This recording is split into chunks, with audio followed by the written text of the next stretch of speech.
to start a Monday afternoon. Welcome into Sports Time. Bryant, Brett, Darian, we're with you for the next 3 hours. And a real celebration today for the Memphis Tigers football team. Went on the road to Florida State, faced that old head coach Mike Norvell, and walked out of there with a W. We'll talk a lot about that today. It was also a good weekend for Ole Miss, a good weekend for Tennessee. Hey. Not a great weekend for Vanderbilt, unfortunately, anchor down. But we're going to talk a ton of college football today. A lot of NFL. We'll talk a little bit of that later when we preview Monday Night Football, but we'll recap everything tomorrow when the Week 2's officially done. But Brett, how are you this afternoon?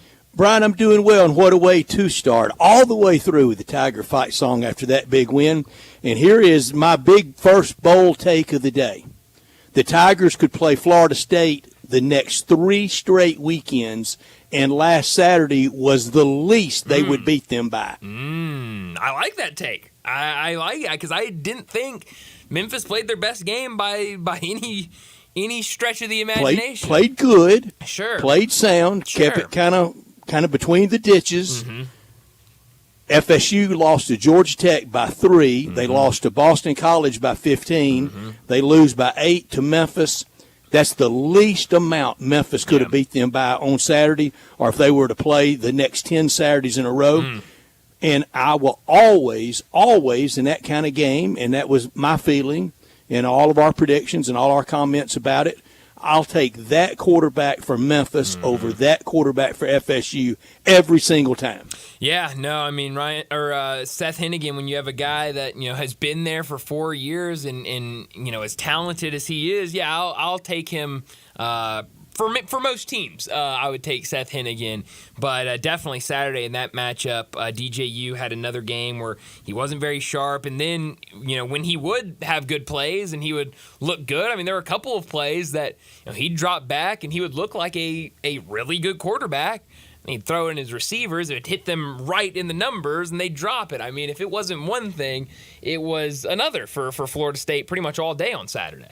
Yeah, I don't think they're very good, obviously not very good as a team, but I do think in the individual, the roster composition, it's still players that the rest of college football would take right now. Sure. If you could draft off the FSU team, those players go before a lot of other players go. Now, thrown together to make up a team, the ultimate team sport, they're obviously very much struggling, scuffling a lot, and I think they have a lot more losses in them the rest of the year. Very few wins, I think, the rest of the year. But I don't want anybody diminishing this Memphis win. No. Because when you talk budgets and you talk those show pony players and you talk the recruiting stars and all the recruiting analysts and all the portal analysts and everybody that makes up the college football commentary, and remember everything said by so many of those loud, prominent .com college football voices about DJU at Clemson. It was never his fault. It was always mean old Dabo Swinney playing Kubinik before him and not really doing DJ right. And DJ had to go to the college football Siberia of Oregon State last year.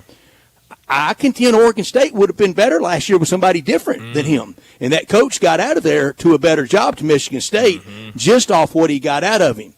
The coaching job by Dabo Swinney to get double-digit wins out of that stiff is what everybody should be talking about. Not that DJU was some type of scorned player at mean old Clemson. He never was that good, and he sure wasn't good enough to go in that line of Clemson quarterbacks following Taj Boyd, Deshaun Watson, and Trevor Lawrence. There was no way he was going to live up to that. But you know who has lived up to it? Lived up to that line of quarterbacks? Seth Hennigan has. Yeah. No, you're absolutely right about that. And I thought it came out strong. We talked about it all last week of, I think a fast early start is how you win a game. Boy, like we got this. it. If we went down our Holy checklist of what we talked about last week, man.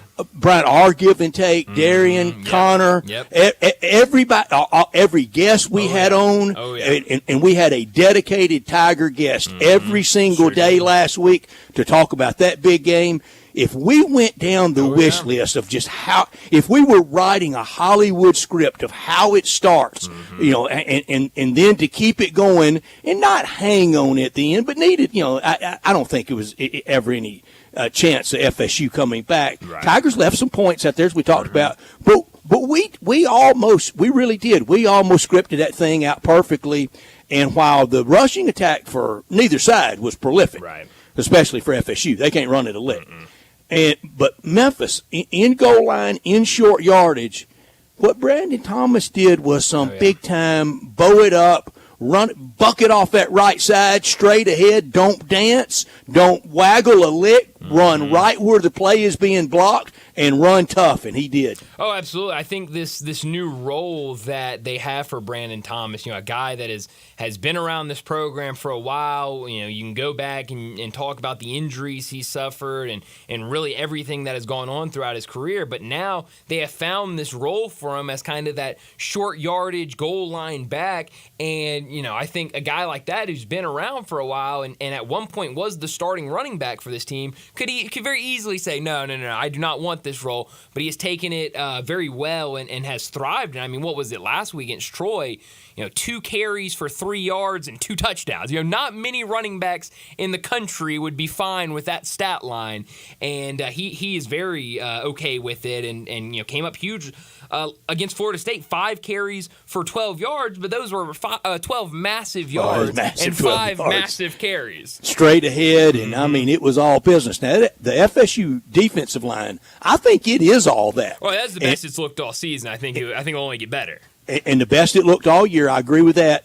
And it gave the Tiger offensive line some fits. I know Ryan Silverfield has forgotten today more about offensive line play than I do. I didn't like the Tigers' splits. It looked very compacted and kind of had everything kind of in a wad, like they were daring Seth to pass. Yeah, no, it was, I mean, I'd probably agree with that. I noticed that during the game as well, but I mean, you're going up against, I think they realized how good Florida State's defensive line was. But they're so fast, if you have big splits, they're in your backfield. Exactly. Mauling your quarterback. Every single thing, from the first big hit, and last week, who was it I asked that do you expect have you always thought there should be a little more there out of Greg Rubin? Boy, got it Saturday. Sure did. I don't remember got the best Greg Rubin Saturday. Yeah, it was somebody I asked that to last week, and I can't remember who, but Greg Rubin came up big, that hit, and then the throw of the day, one of the prettier throws of the year, was that 7 route to Rock Taylor that came down the chimney. I mean, did. It floated down there like a punt coming down. No, it absolutely did, and you're right. That was a really pretty throw. And the other thing was some of the gambles that Ryan Silverfield took late in the game of going for it a couple times. I remember that one, the kind of out route. I think it was DeWosier that ran it out of the backfield. They hit him, and he just barely got over the first down yardage on 4th down, and I thought into the Tiger sideline. It took a major hit to his collarbone shoulder area. I was really nervous that he was really bad injured, but was able to pop up and get over to the sidelines. But Ryan Silverfield knew how much he wanted that game, and you could tell late that he really wanted it bad, and he thought the Tigers could win that, and so took some chances. But I liked it. A little gamble never hurt anybody. It comes that day where it builds to being your time, and I sensed that, hoped that, thought that, and it looked like he called that kind of game that even if I roll the dice and it doesn't come up great, I'm going to stay with my team and eventually gnaw this thing out. And they did. It looked great. The Tigers' uniforms looked great. Their disposition on the field looked great. Oh, man. The mighty sound of the South the Tiger fans, the boosters and friends on the sideline. I saw a lot of people I know on that. But, Bryant, one of the fun things of the day, so I got to watch a lot of the game. Yeah. Then we had to get to the stadium. Sure. We get to the stadium, and at Wake Forest, they have that game on every TV because they hate FSU. Of course. and their people, there's no cheering in the press box during the game. Sure. Of course. Everybody, all the Ole Miss types, all the Wake Forest types were all pulling for the Tigers in that game. That's awesome. I love that. But no, I thought my favorite part about the game, watching the game, was at one point, I don't remember exactly when it was, but we had like a battle going on between the two bands. And, Mighty Sound of the South. Got the refs involved. Sure did. And the Mighty Sound of the South, much smaller with their road travel, but they were Pet loud. band. I mean, you could hear them the entire game. It Sure was could. great. And at one point, they were playing. Florida State's band got mad and started trying to play louder, and then kept playing while the Tigers lined up. And then I think Memphis called a timeout or something, and the ref came on and said, Florida State's band must stop playing when the Tigers line up. It was the funniest thing. And then Florida State's band got mad and tried to play louder. It was one of the best stories. But I thought, you mentioned it, the Mighty Sound of the South sounded fantastic on television. Sure did. Really proud day for the University of Memphis and all its fans, and very excited for them. And now it will be hard, but to get ready now for the rest of the season, going to have to do this win or lose. Absolutely. But it's a lot better to do it after a win. At least the Mighty Sound of the South had tickets in the same area code. Yes. Saturday night at Wake Forest, the Ole Miss Pet Band. Sure did. He was almost out of the stadium. Yes. I mean, and sometimes in the SEC you can get the treatment at LSU and other places. Top rows, corner of the stadium, as far from any impactful places you can be in that stadium. Yeah, I saw a picture on Twitter that was talking about how far up top they were, and even with the picture, I had to kind of zoom in a little bit and go, "Oh wow, that's them up there." They were way up there. They were definitely up there. But a good win, another good win for Ole Miss, and on the CW. So got to watch my first college football game this season. I watched on the CW, and the first time Saturday was the first time for me too, Brian. Guess what I got to watch? So after as it was getting closer to game time, this was after I finished my portion of pregame. Sure. I go out to get a bratwurst that really tasted good again about 4 a.m. after eating that bratwurst. but and all the TVs had been changed to the CW, and I got to see for the first time ever Live Golf. Oh, how about that? Yeah. So we had Live Golf lead us into Ole Miss. And I even asked, I said, what is that? They said, oh, that's Live. the CW. I said, no. I said, what is this on? I'm thinking like, is it the Solheim Cup or is it, I said, what is it? They said, that's Live Golf. I said, well, it looks about as silly as I thought it would. Brooks Koepka and John Rahm and all those guys up in Chicago last weekend, I believe. First one strand of the second that I've watched of Live. Well, I can tell because you didn't know what it was. I had no clue. Anybody that's watched Live, I didn't know that was their graphics and stuff. Oh, it absolutely is. Yeah, it's interesting for sure. Looked like I was at a Head East concert looking at those graphics. Oh yeah, and all the colors and stuff that everyone's wearing. It's weird over in Live, but I didn't know we led right into the game with that. That's great. I love that. And then after the game, we had the wild turn of events of Wake. You know what? This was fun, but we don't want to see y'all again next year, and bought out of their home and home. Opted out.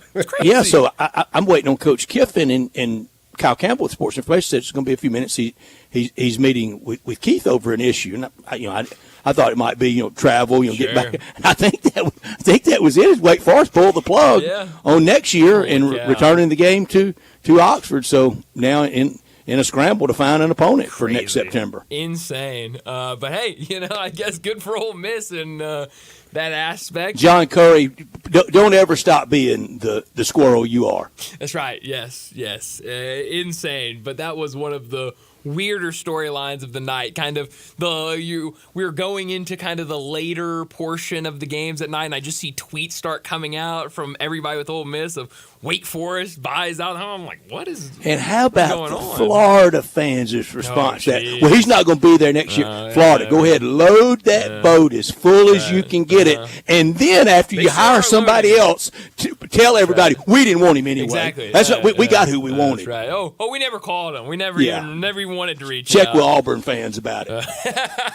Yes. No, they are everywhere I turn. It feels like that anybody is talking about Florida. Everyone is convinced that Kiffin's the guy. So, it's going to be that again. Load that wagon, Gator fans. Hope you're ready for it. You better be getting AD. Well, yes, that is for sure. And another ugly scene at Florida in their game. How about Saturday night at Florida?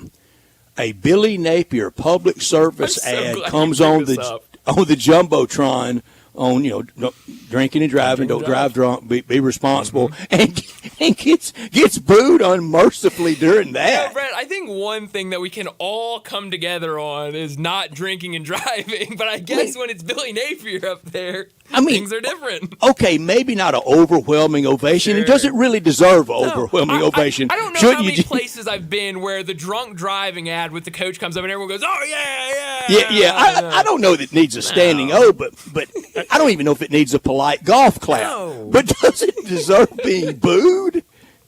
That's where we're at right now with Florida football. It is an utter mess. Well, we're going to talk a ton of college football over the next 3 hours after another busy weekend. But let me set up today's show before we get to top and not top story of the day. 3:30, Jonah Dillon. He will join us to talk Tigers and their win over Florida State. Of course, he was at the game Saturday afternoon and has his coverage over the weekend. It's always good, but it was incredible over the weekend for Florida State. He's over at the Commercial Appeal, the Tiger football beat writer. He'll join us to talk about that win, what it means, and now what's next, because I was talking to one of my buddies, and I said, you know what? It feels like the whole season was leading up to the Florida State game, and now you got to continue, like you said, Brett. That's right. It's That's right. Next week up, and so you got to reboot.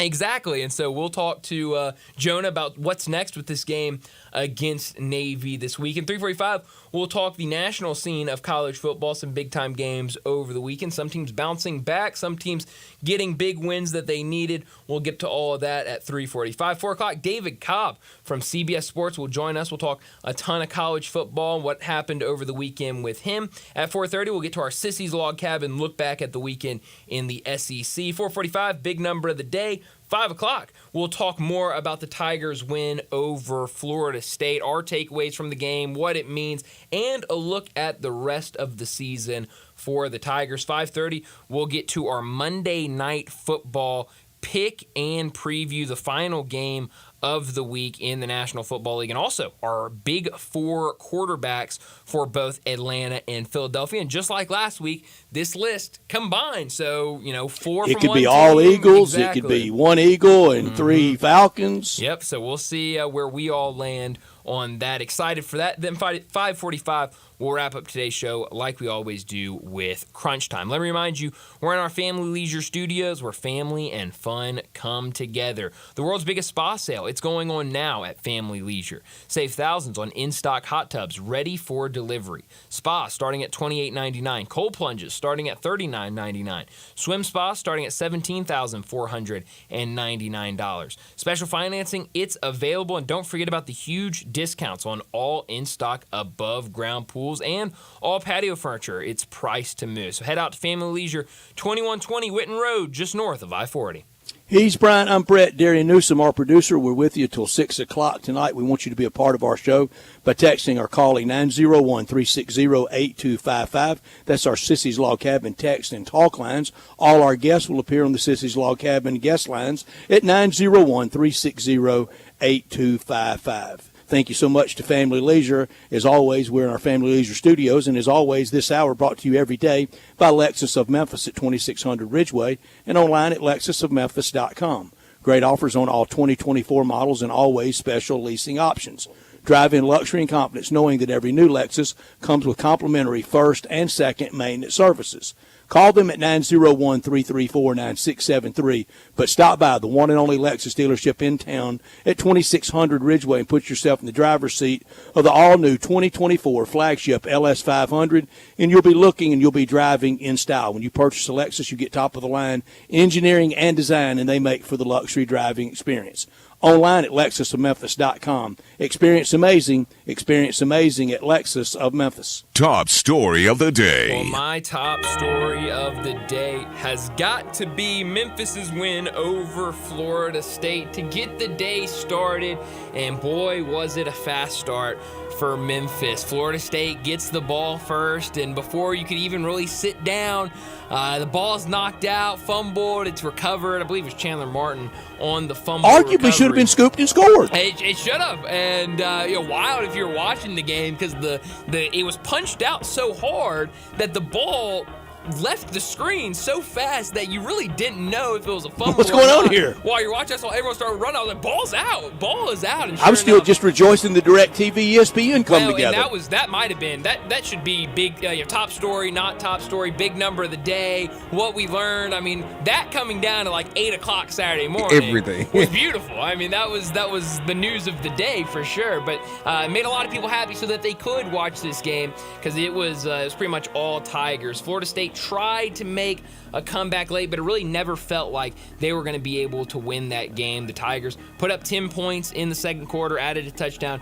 in the third after a field goal in the first quarter. That field goal was at the very end of that first drive for them. Seth thought he looked good, 272 yards, 2 touchdowns, 1 lone interception. On the other side, DJU continues to struggle, 201 yards for him, an interception, and it felt like he was holding the ball too long. His offensive line, I didn't think, gave him great protection at times. And then when he did look like a good quarterback, throw it out, and his receivers were dropping balls left and right. It was just not a good game for him, not a good game for Florida State. But on the other side, the Tigers did look good, looked fun. And now a lot of people talking about the Tigers, kind of like we've been talking about them, of how they could be the front runner, should be the front runner now for that college football playoff spot. I've heard a lot of people nationally discussing this Tiger team, and it's because of how big this road win. Who cares? Florida State, I know 0-3, but to go into that environment and get a win like that was big time for the Tigers. It was, and you're right about that. It couldn't be anything other than the Tigers for top story. And I have a question more than I really have a statement or comment. Why are people so surprised, so shocked by that win? Now, I think your pick on Friday was more superstitious. It absolutely was. Is why you went against Tigers. But for a lot of other people, okay, you didn't have them in the build-up in July and August. Cool, that's fine. Why didn't everybody have them last week? Have you? Yeah. I mean, I just wondered, how much football people watch. The FSU run game is horrible. 37 yards rushing for the game. Roydale Williams had 6 yards rushing. Great. The leading rusher had 30. The Tigers sold out on the run game, dared DJ Average to beat them. And when your name is DJ Average, you're not beating anybody because you're very average. Very.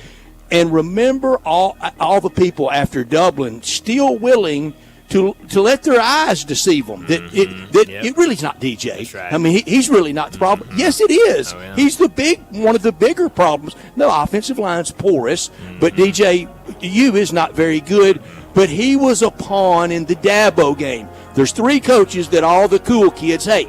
They hate Ferentz, they hate Mike Gundy, and they hate Dabo. And anything they can do to undercut those 3 programs, those 3 men, they'll do it. And that's why they all sided with DJ. It wasn't because he's any good or anything at all. So now a lot of people that didn't have the Tigers last week, I would suggest this. Watch more college football and less tennis and soccer. Well, yeah. You know who did have the Tigers on Saturday morning? Nick Saban and Pat McAfee. How about that? And Dawn Stanley. She also had Memphis on game day. That was fun. And Nick Saban made sure to say, Memphis State. I've gotten in trouble for saying Memphis State. It is the University of Memphis. You got But it in right. the South Carolina Metro days that she knows well, it was Memphis State. Yes, it absolutely was. That was a lot But of fun. she was great. Coach Saban was great. Oh, On yeah. Not top story of the day. Well, my not top story of the day is going to be the NFL yesterday. The morning slate, man, did the underdogs come through. You had the Buccaneers get a win over the Lions. The Packers beat the Colts at home in Malik Willis's first start for the Packers. The Vikings beat the 49ers. You had the Commanders win their game. They weren't underdogs. I turned on the NFL yesterday, and the World Cup broke out with all the kicking. I mean, it was crazy. 7 field goals for the Commanders to win that game. They did not score a single touchdown in that one. Browns beat Jaguars. Raiders beat the Ravens. It was an incredible day. The Steelers won a game with a lot of field goals later in the afternoon. I don't think I'm missing any games that there was a real big underdog that won. I think that was it, but it was certainly an Wait a interesting second. day in the There NFL. was one underdog. No, Brad. I think it's your turn for. No, I think it's for not his top turn. story. My Saints, 2-0. I'm sorry. Been a Saint fan since Archie was drafted by him. My Saints. Darian, wasn't Brett just last week saying That was last week. More Cowboys? That was last week. He's changed his tone. How quick he can change. How quick he changed. My not top story, what Josh Heupel and UT's building. If they go to Norman this week and demolish, and I'm going to say demolish is 20 points or more, and demolish OU on the road in Norman, then if I'm not, but if I were an AP voter next week, I would vote them number one. They've clearly played tougher teams than anybody, I think, in front of them right now. But okay, the slotting, we know how it is, and it also, that's another reason why it makes the bowl game important. There's no way Ole Miss is slotted where they are if they don't win that bowl game over Penn State. But for competition so far this year, if Tennessee goes and demolishes OU, maybe if they just beat them, I think they should ascend to number one next Sunday around noon. Yeah, that's going to be a big game, and I know a lot of people are excited for that one. Oklahoma looked better over the weekend against Tulane, but I am excited for that matchup. That'll do it for top and not top story of the day. Let's go ahead and get to our first break, and when we come back, we're talking more Tiger football with Jonah Dillon.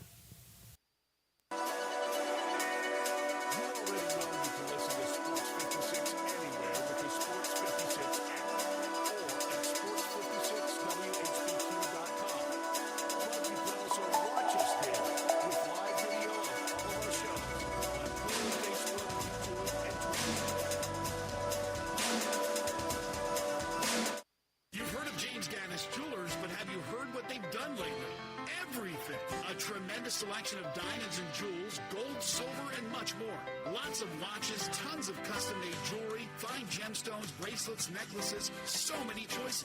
Romantics will love the one-of-a-kind estate and vintage jewelry. James Gaddis has experts to help you with wedding and engagement rings, plus 2 repair experts for fine watches and jewelry. Layaway and financing available. James Gaddis Jewelers at 4900 Poplar. Get your tailgate season going now and win a free tailgate package from Buster's Butcher. Stop in Buster's Butcher, 199 South Highland Street, and register to win Ice Mule Cooler, 4 Yeti Coasters, a $200 gift certificate, and some Buster's branded swag. Tailgate package valued at $500, no purchase necessary, 1 entry per person. Winner drawn 10 a.m. October 1st. Buster's Butcher offering the finest selection of curated meats, cheeses, prepared foods, and more. Learn more at bustersbutcher.com.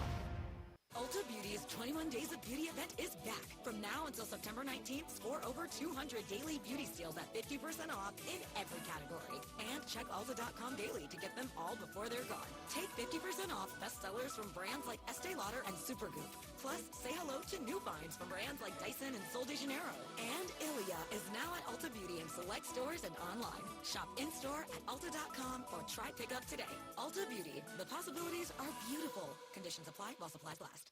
Locally owned and operated for over 40 years, Automatic Gates Construction tailors custom gate solutions for all your residential, commercial, and industrial needs, including repairs, maintenance, and installation. Automatic Gates Construction specializes in designing and installing automatic gates and fencing that seamlessly blends security, functionality, and aesthetic appeal. Elevate the safety and efficiency of your property with a premium gate solution. Automatic Gates Construction at myautomaticgates.com. Sports 56 traffic.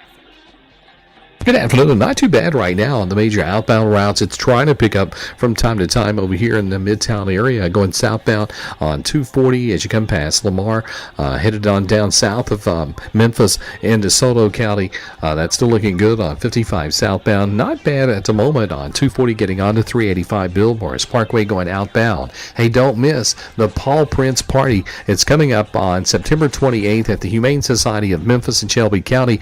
You get to take a tour, meet some of the animals. For more information, log on to memphishumane.org. I'm Commander Chuck with your on-time traffic.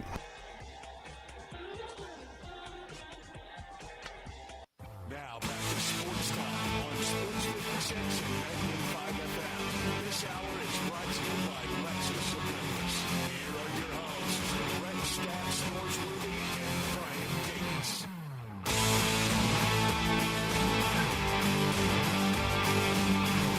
Welcome back into Sports Time. Brian and Brett with you in our Family Leisure Studios, and joining us now on our Sissy's Log Cabin guest line, Jonah Dillon, the Tiger football beat reporter for the Commercial Appeal, joins us now to talk about what he witnessed Saturday, the 20-12 win for the Tigers over Florida State. Jonah, thanks so much for joining us. How was Saturday morning being down there in Tallahassee?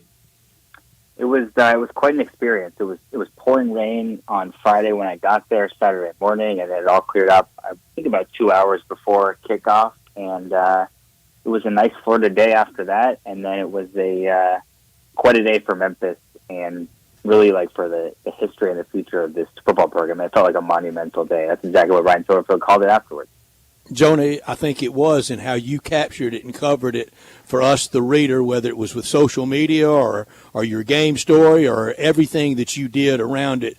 Job very well done. You did exactly what people should do in your role. If you can't be there, make them feel like they're there, and you nailed that, hit the center of the bullseye. All right, when the crowd got there, and I know with the construction on their stadium, not as packed as it normally would be, but that first big, loud FSU war chant, did it kind of make you sit up in your chair a little bit? Yep, and I can tell you for sure that's been in my head since that moment. I still, it's been 2 days. I still, the whole plane ride back, all yesterday and all today, I still got it. When they did that, the pregame ritual, they run out, and man, just seeing the size of their band, the Marching Chiefs, as they kind of came down to the field before the game. And by the way, the Mighty Sound of the South was there. They were loud the whole game too. They were loud. But that Florida State band it's something else. Just the amount of people that are in it, and then when they get that song going and the fans get into it. I mean, it's just one of those like bucket list college football atmospheres. I felt like I was lucky I got to be there and experience it, because it was a cool scene to just see kind of how Tallahassee was, on a Saturday morning and a Saturday afternoon when the Seminoles are playing. Yeah. And when Chief Osceola plants that flaming spear, you know it's on. Joan, I said in the last segment that if Memphis and Florida State played the next 10 Saturdays, 8 points is the least. It's the least Memphis would beat them by. Memphis won by 8. It felt like it should have been a lot more. Take what you can get. Memphis played well, but there's better in Memphis than even Saturday, isn't it? Yeah, I mean, there were things to clean up, absolutely. Like, it was a good performance. It was, especially in the first half and especially defensively. I thought that Florida State, they looked really bad in the first half. They looked bad in the whole game, but at least in the second half, offensively, they did figure some things out. They had some explosive plays. That first completion that they had, things were doing a little bit better.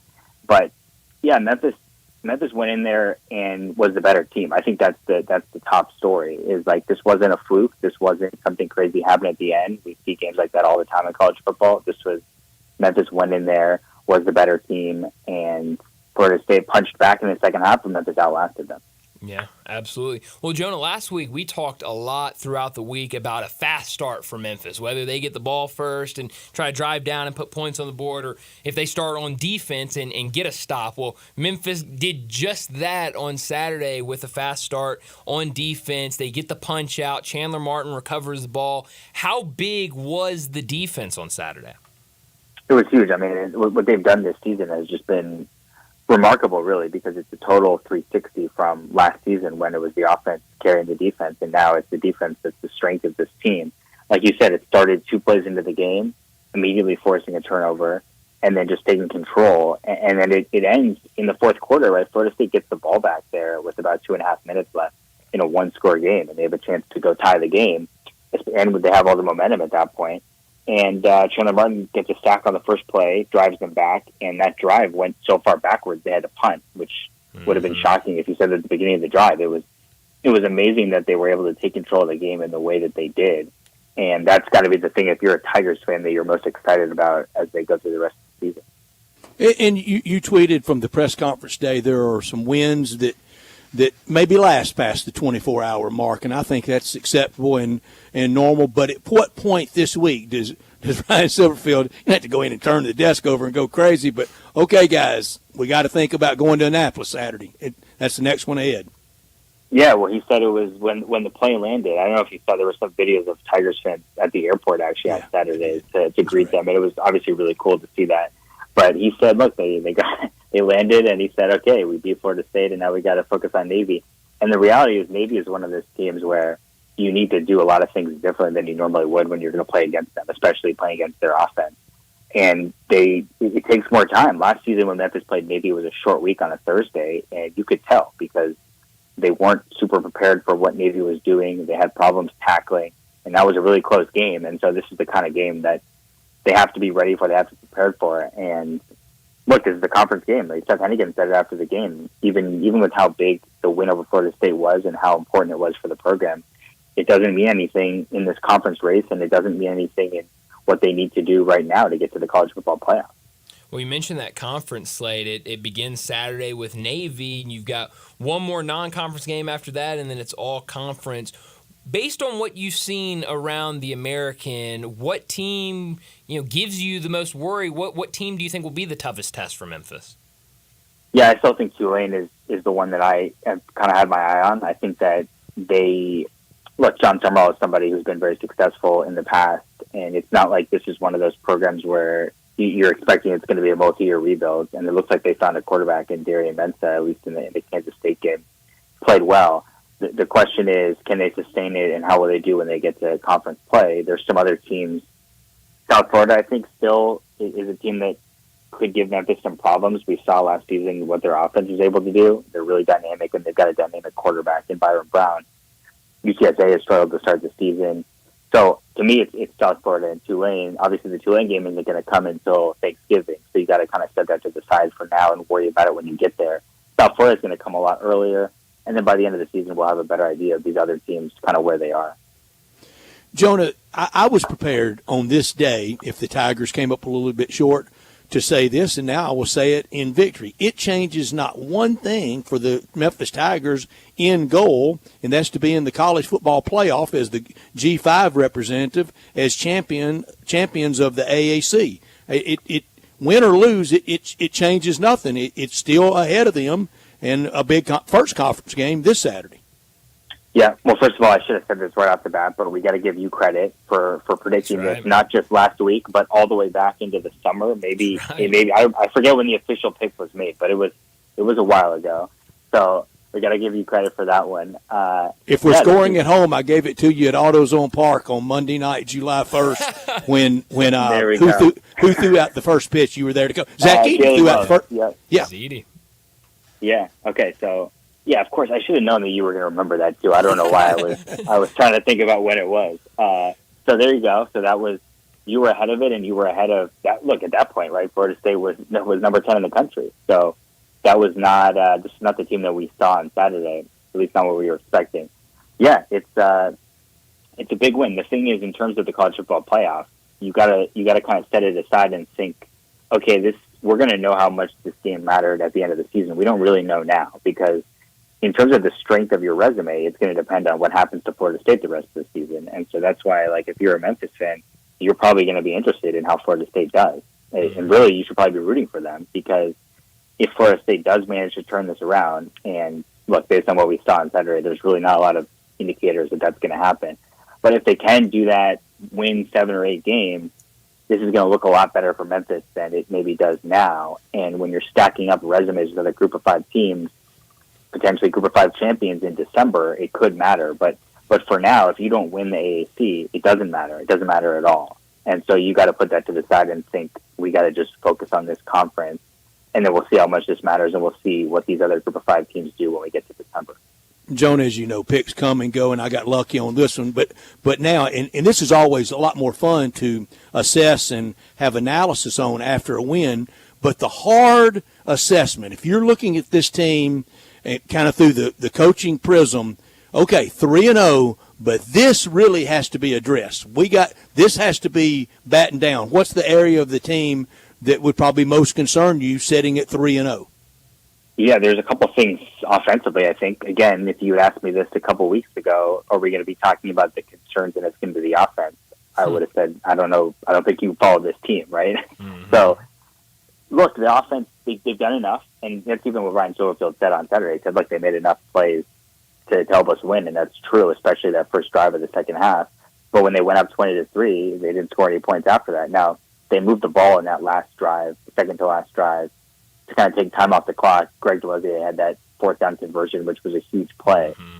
But this passing attack has just not looked like it did last season. Now, part of it is teams are obviously trying to take away Rock Taylor, which means either you can force the ball into double coverage or you can throw it to other guys. And so Seth Hennigan is throwing it to other guys, most notably his tight ends. Anthony Lanphier had a really good game on Saturday, and he's had a really good start to the season. But we expected downfield passing, Rock Taylor, Jameer Blankumsey, big plays. There haven't really through 3 games been any explosive plays down the field, which go back to just the AutoZone Liberty Bowl, right? That was the whole game at the beginning of just throwing the ball down the field. And we just haven't seen it so far. You're going to have to think that there's going to be a game this season, and I would probably circle the South Florida one, where the other team is going to put up points, and you might end up in a kind of shootout.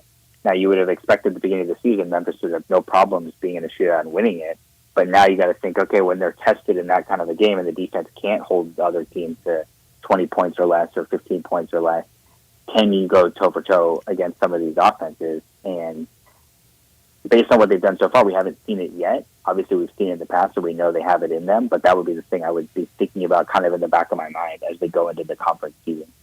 Watching the game Saturday, Jonah, I thought, especially early, a lot of boots and waggles and some outside RPOs for Seth Hennigan were there, but FSU started coming so hard and kind of blowing that up. I don't think the Tigers, maybe against South Florida, maybe, but I don't think they will face that athleticism again this year that can just annihilate and blow up things like that. Yeah, you got to say, like, that defensive line for Florida State had taken a lot of criticism over the first 2 games of the season, but I did think they played a lot better against Memphis. Like, they were in control there, and they were winning that battle. The thing is, for Memphis' offensive line, look, it's been a new group, right? We've talked about it for the first 2 weeks. There are a lot of players that are playing different positions, and they're trying to figure things out chemistry-wise with the new center also, which is a huge thing. It hasn't been flawless. The running game has been up and down. They were good against Troy, didn't really get a lot going against Florida State. Again, that defensive line for Florida State played well. You're not going to see another line like that this season. And so there's reasons to be optimistic about the offensive line. But, yeah, Seth Hennigan was under pressure a lot. And that's going to be something that you got to be sure that the coaching staff is looking at as an area to improve going into this week. Mm-hmm. Jonah, you mentioned Greg Duosier a minute ago, that big play he had on the 4th down. This is a guy, if I remember correctly, was added in the spring portal and was kind of a guy that I think a lot of people put to the side because of the guys that you already had in this running back room with Sutton Smith and Mario Anderson and even Brandon Thomas. But now, because of that injury to Sutton Smith, he's had to take a bigger role and I think has looked really good through these first 3 weeks. What has he added to this team in terms of him stepping up and taking the place of Sutton Smith? Yeah, well, speed is obviously the top thing, right? You can see it anytime he touches the ball, he looks like he could just pull off a 90-yard touchdown run.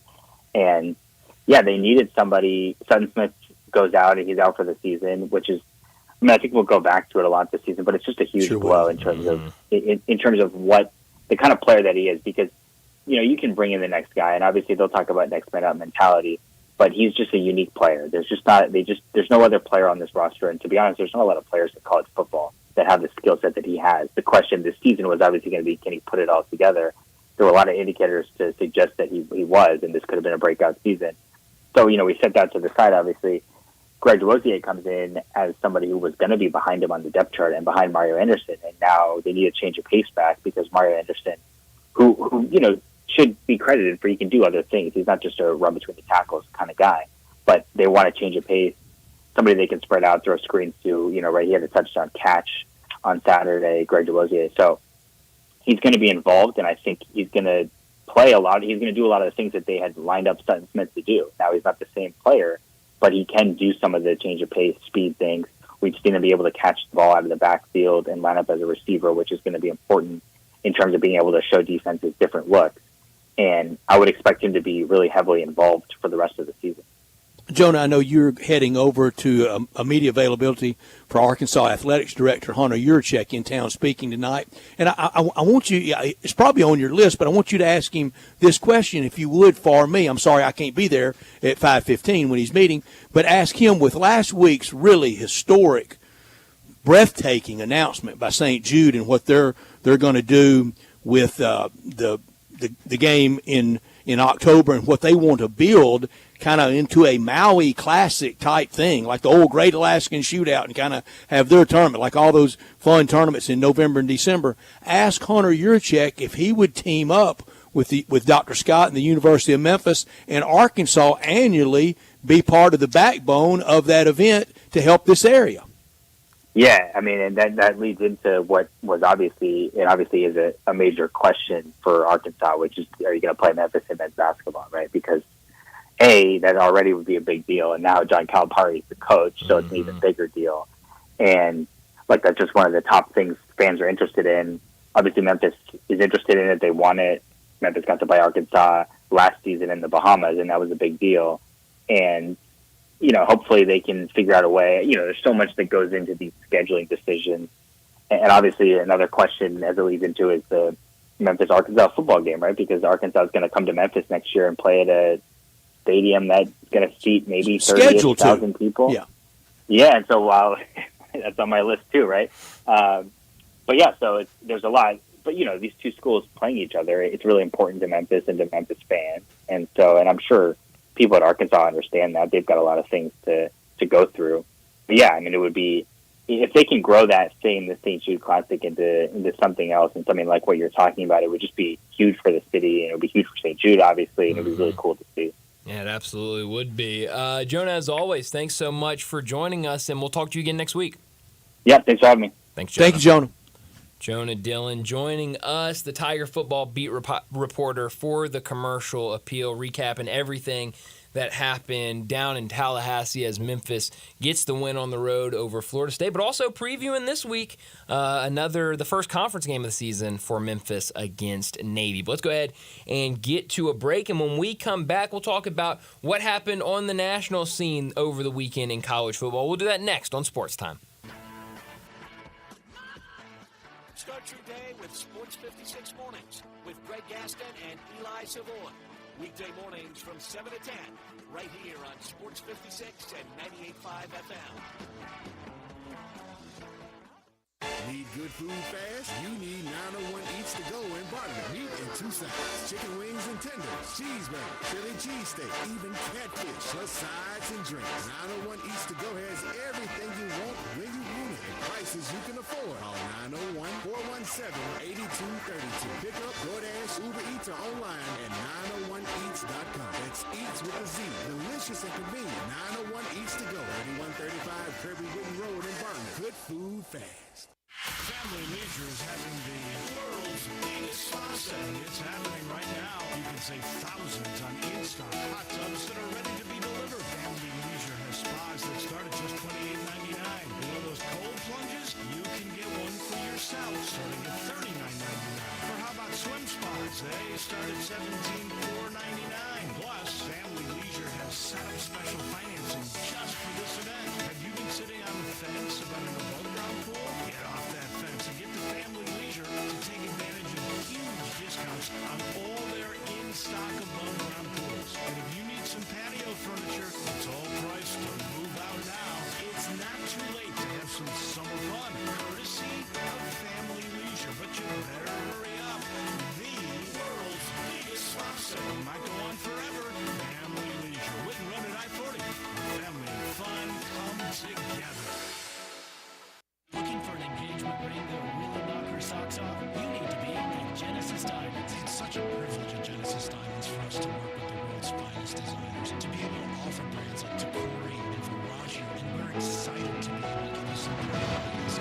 Genesis Vice President David Cooper, the craftsmanship, the detail, the quality, the individuality is anything else. Genesis has been selected as an exclusive provider for every top designer from New York, California, with 4,000 names to choose from. And if that's not enough, they can create something that's truly custom craft your literally anything you can imagine. You have the capabilities to realize any dream.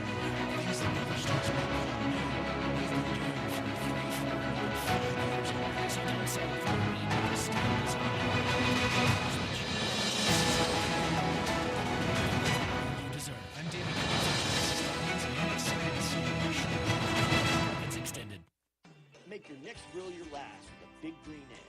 Smoke, bake, roast, sear, and grill, all with a lifetime warranty.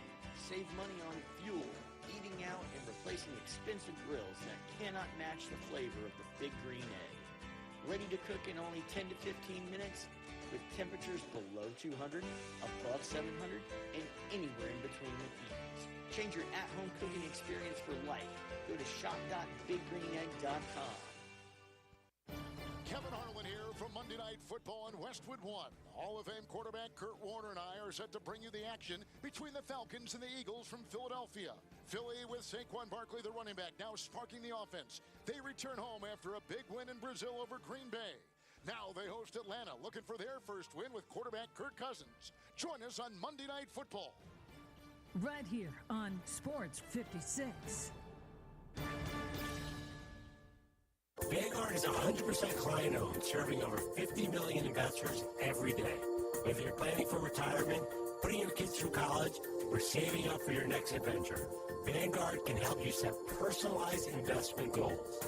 All investing is subject to risk. Vanguard is owned by its funds, which are owned by Vanguard's fund shareholder clients. Copyright 2024, the Vanguard Group, Inc., all rights reserved, Vanguard Marketing Corporation Distributor. This is the story of the one. As a warehouse manager, her job is to transform chaos into clarity and to see patterns where others see problems. Luckily, she's got a partner who shares her perspective. Ranger offers over 1 million industrial-grade products, backed by real-person support and in-depth online resources, so she can tackle every task with precision and turn potential setbacks into streamlined success. Call clickgranger.com or just stop by. Granger, for the ones who get it done. If you're looking to play a private country club but only pay daily greens fees, then Meadowbrook Country Club in West Memphis, Arkansas is the place for you. At Meadowbrook Country Club in West Memphis, you can now play a beautiful, challenging course for only $59. Meadowbrook Country Club features champion Bermuda greens and is now available to everyone. A membership is $350 per month and includes tennis, pickleball, and swimming, plus a great restaurant and bar, all less than 15 minutes from downtown and midtown Memphis. Meadowbrook Golf Pro Mark can even fix you up with custom-made tricks on and Cleveland clubs. If golf isn't for you, try the social membership for only $250 a month. And there's 2 levels of all-inclusive junior memberships, $20 to $29 for $200 a month and $30 to $34 for $250 a month. Call for your tee time today at Meadowbrook Country Club, 870-394-4186. Now semi-private Tuesday through Sunday. Meadowbrook Country Club in West Memphis, 870-394-4186. Now back to Sports Time on Sports 56 and 95 FM. This hour is brought to you by Lexus of Memphis. Here are your hosts, Red Stat Sportsworthy and Brian Gates.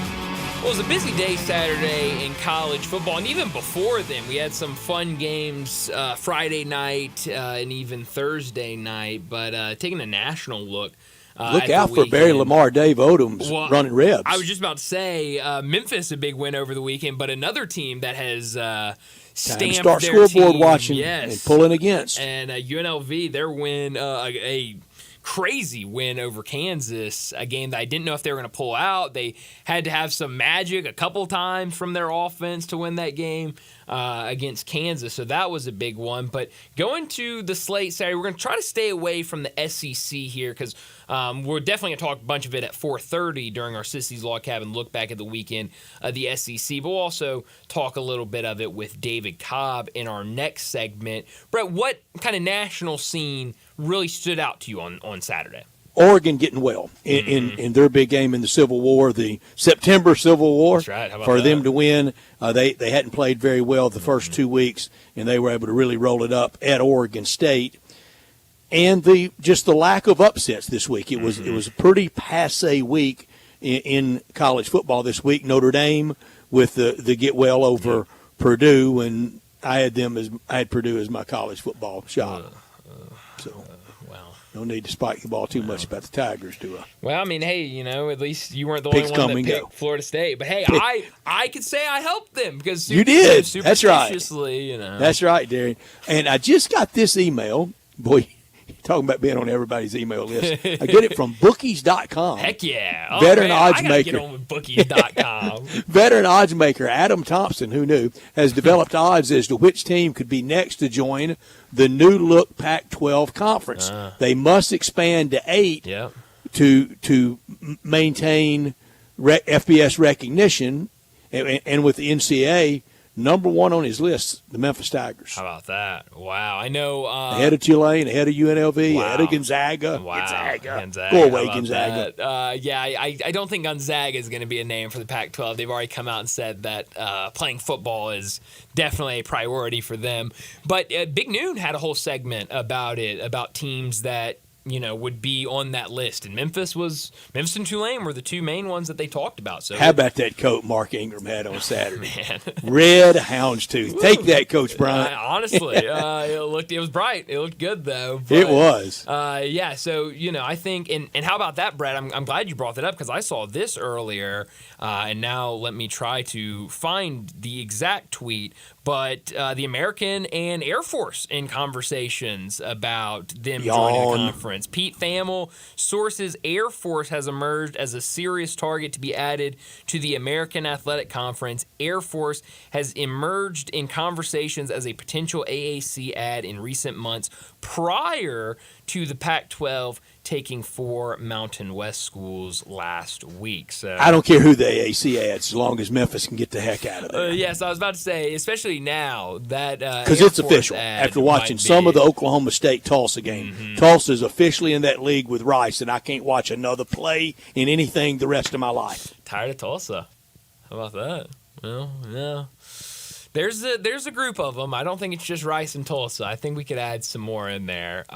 Temple. That's probably the one I would add. Temple. I would add to that. But no, there were definitely some interesting results. Miami continues to look good. I know they were playing Ball State, but they put up 1 million points. It felt like Michigan only beaten Arkansas State only by 10 points. 3 Michigan turnovers really got their ground game going. Yep. But no surprise, you lose Jim Harbaugh and J.J. McCarthy. Exactly. Yes, and but good for Arkansas State to go up and fight. 100%. But Michigan now they're saying they're going to go with Orji this weekend at quarterback. So they're still trying to figure out their quarterback and not really what you want to be doing in the 4th week or going into the 4th week of the season. But we need to go ahead and wrap up this hour and get to a break.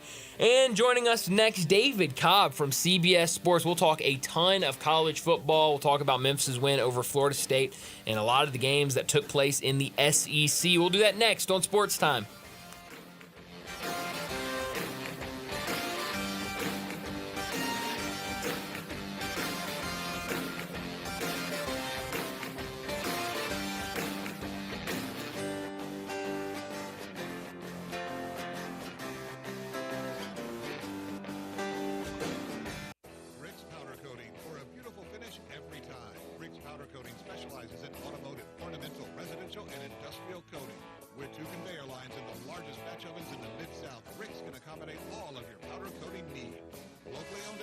Since 2002, Rick's Powder Coating will customize a beautiful finish just for you. Drop by or call to see how Rick's Powder Coating can bring color to your life. 901-367-2771 or rickspowdercoating.com. Summer's heating up, and so are the savings at Choate's. We've got 3 incredible offers to make your season spectacular. First up, our Grill and Chill with Choate's Summer Special. Upgrade your HVAC system and choose between a free Yeti cooler or a Green Egg grill on select systems. Then power through any outage with Choate's generators. Be one of the first 50 customers to buy a generator and score a massive 75-inch TV or an iPad. Also, don't forget about our tankless water heater offer. Purchase a tankless water heater from Choate's and receive a premium toilet free. Don't wait. These offers are too good to last. Turn to the experts with Choate's and call 347-8086 or visit us online today for your free estimate. Now introducing Choate's Air Conditioning, Heating, Plumbing, and Generators. Choate's. Let our family serve your family. I don't think we really need anyone else to help us tell everyone how great Central Barbecue is. Oh, I don't think we need it either, but I just thought it might be fun to have somebody more famous than us chime in on the best barbecue in Memphis. Well, did he talk about how Central Barbecue slow smokes its meat for 24 hours to make sure that it's perfectly tender and doesn't need a sauce? Well, no, not exactly. Well, did he talk about how there are Central Barbecue locations all over town? No. Did you write his copy for him? I didn't want to be insulting. So what did he say? Hi, I'm Dave Woloshin, the voice of the Memphis Tigers. I love Central Barbecue, and I vote. Does that work okay? What does that even mean? I don't know. Is your house slash your office building? Impossible! Not with the call Wilson's Pro Wash. Your house office, fence, driveway, warehouse, store, hotel, even cars and trucks to always squeaky clean and beautiful after pressure washing by Wilson's Pro Wash. Wilson's specializes in cleaning all hard surfaces, concrete, stone, brick, and mortar, even wood and vinyl siding. Then Wilson's can seal their surfaces so they stay looking brand new. Call Wilson's Pro Wash, 901-524-6799, or online at wilsonsprowash.com. So you need to sell your house? I have the solution. Call 901-406-1101. That's 901-406-1101. Call my buddy Bill and I buy houses. Any house, any area, as is. It's literally as simple as that. Just pick up your phone. Call 901-406-1101. That's 901-406-1101. Call my buddy Bill and I buy houses. Guaranteed to close in 5 days. If you need to sell your house fast, call Bill at 901-406-1101. That's Bill and I buy houses.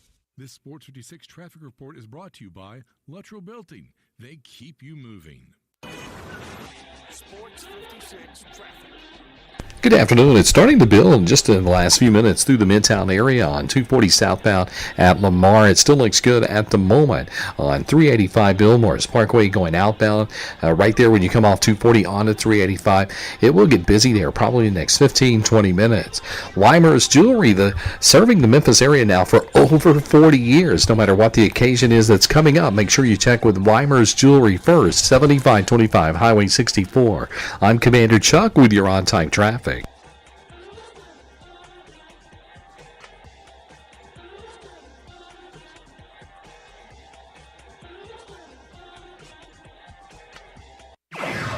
Sports 56, WHBQ Memphis, and W253DF Memphis with Dave Woloshin, weekday mornings from 10 to 11. Joining Brian and Brett now on Sports Time is National College Football writer for CBS Sports, Memphis native and Tennessee grad, who you can find on Twitter X at David W. Cobb. It's David Cobb. David Cobb joins us from CBS Sports, talk some college football. He covers college football and college basketball over at CBS Sports. David, thanks so much for joining us. We got to start with the Tigers and their win on the road at Florida State. It was fun to start the football day with that Tigers win. What did you make of what the University of Memphis did on the road Saturday? Yeah, just incredibly impressive that Ryan Silverfield has the program that he inherited from Mike Norvell in position to where Memphis can go to Tallahassee and beat Mike Norvell.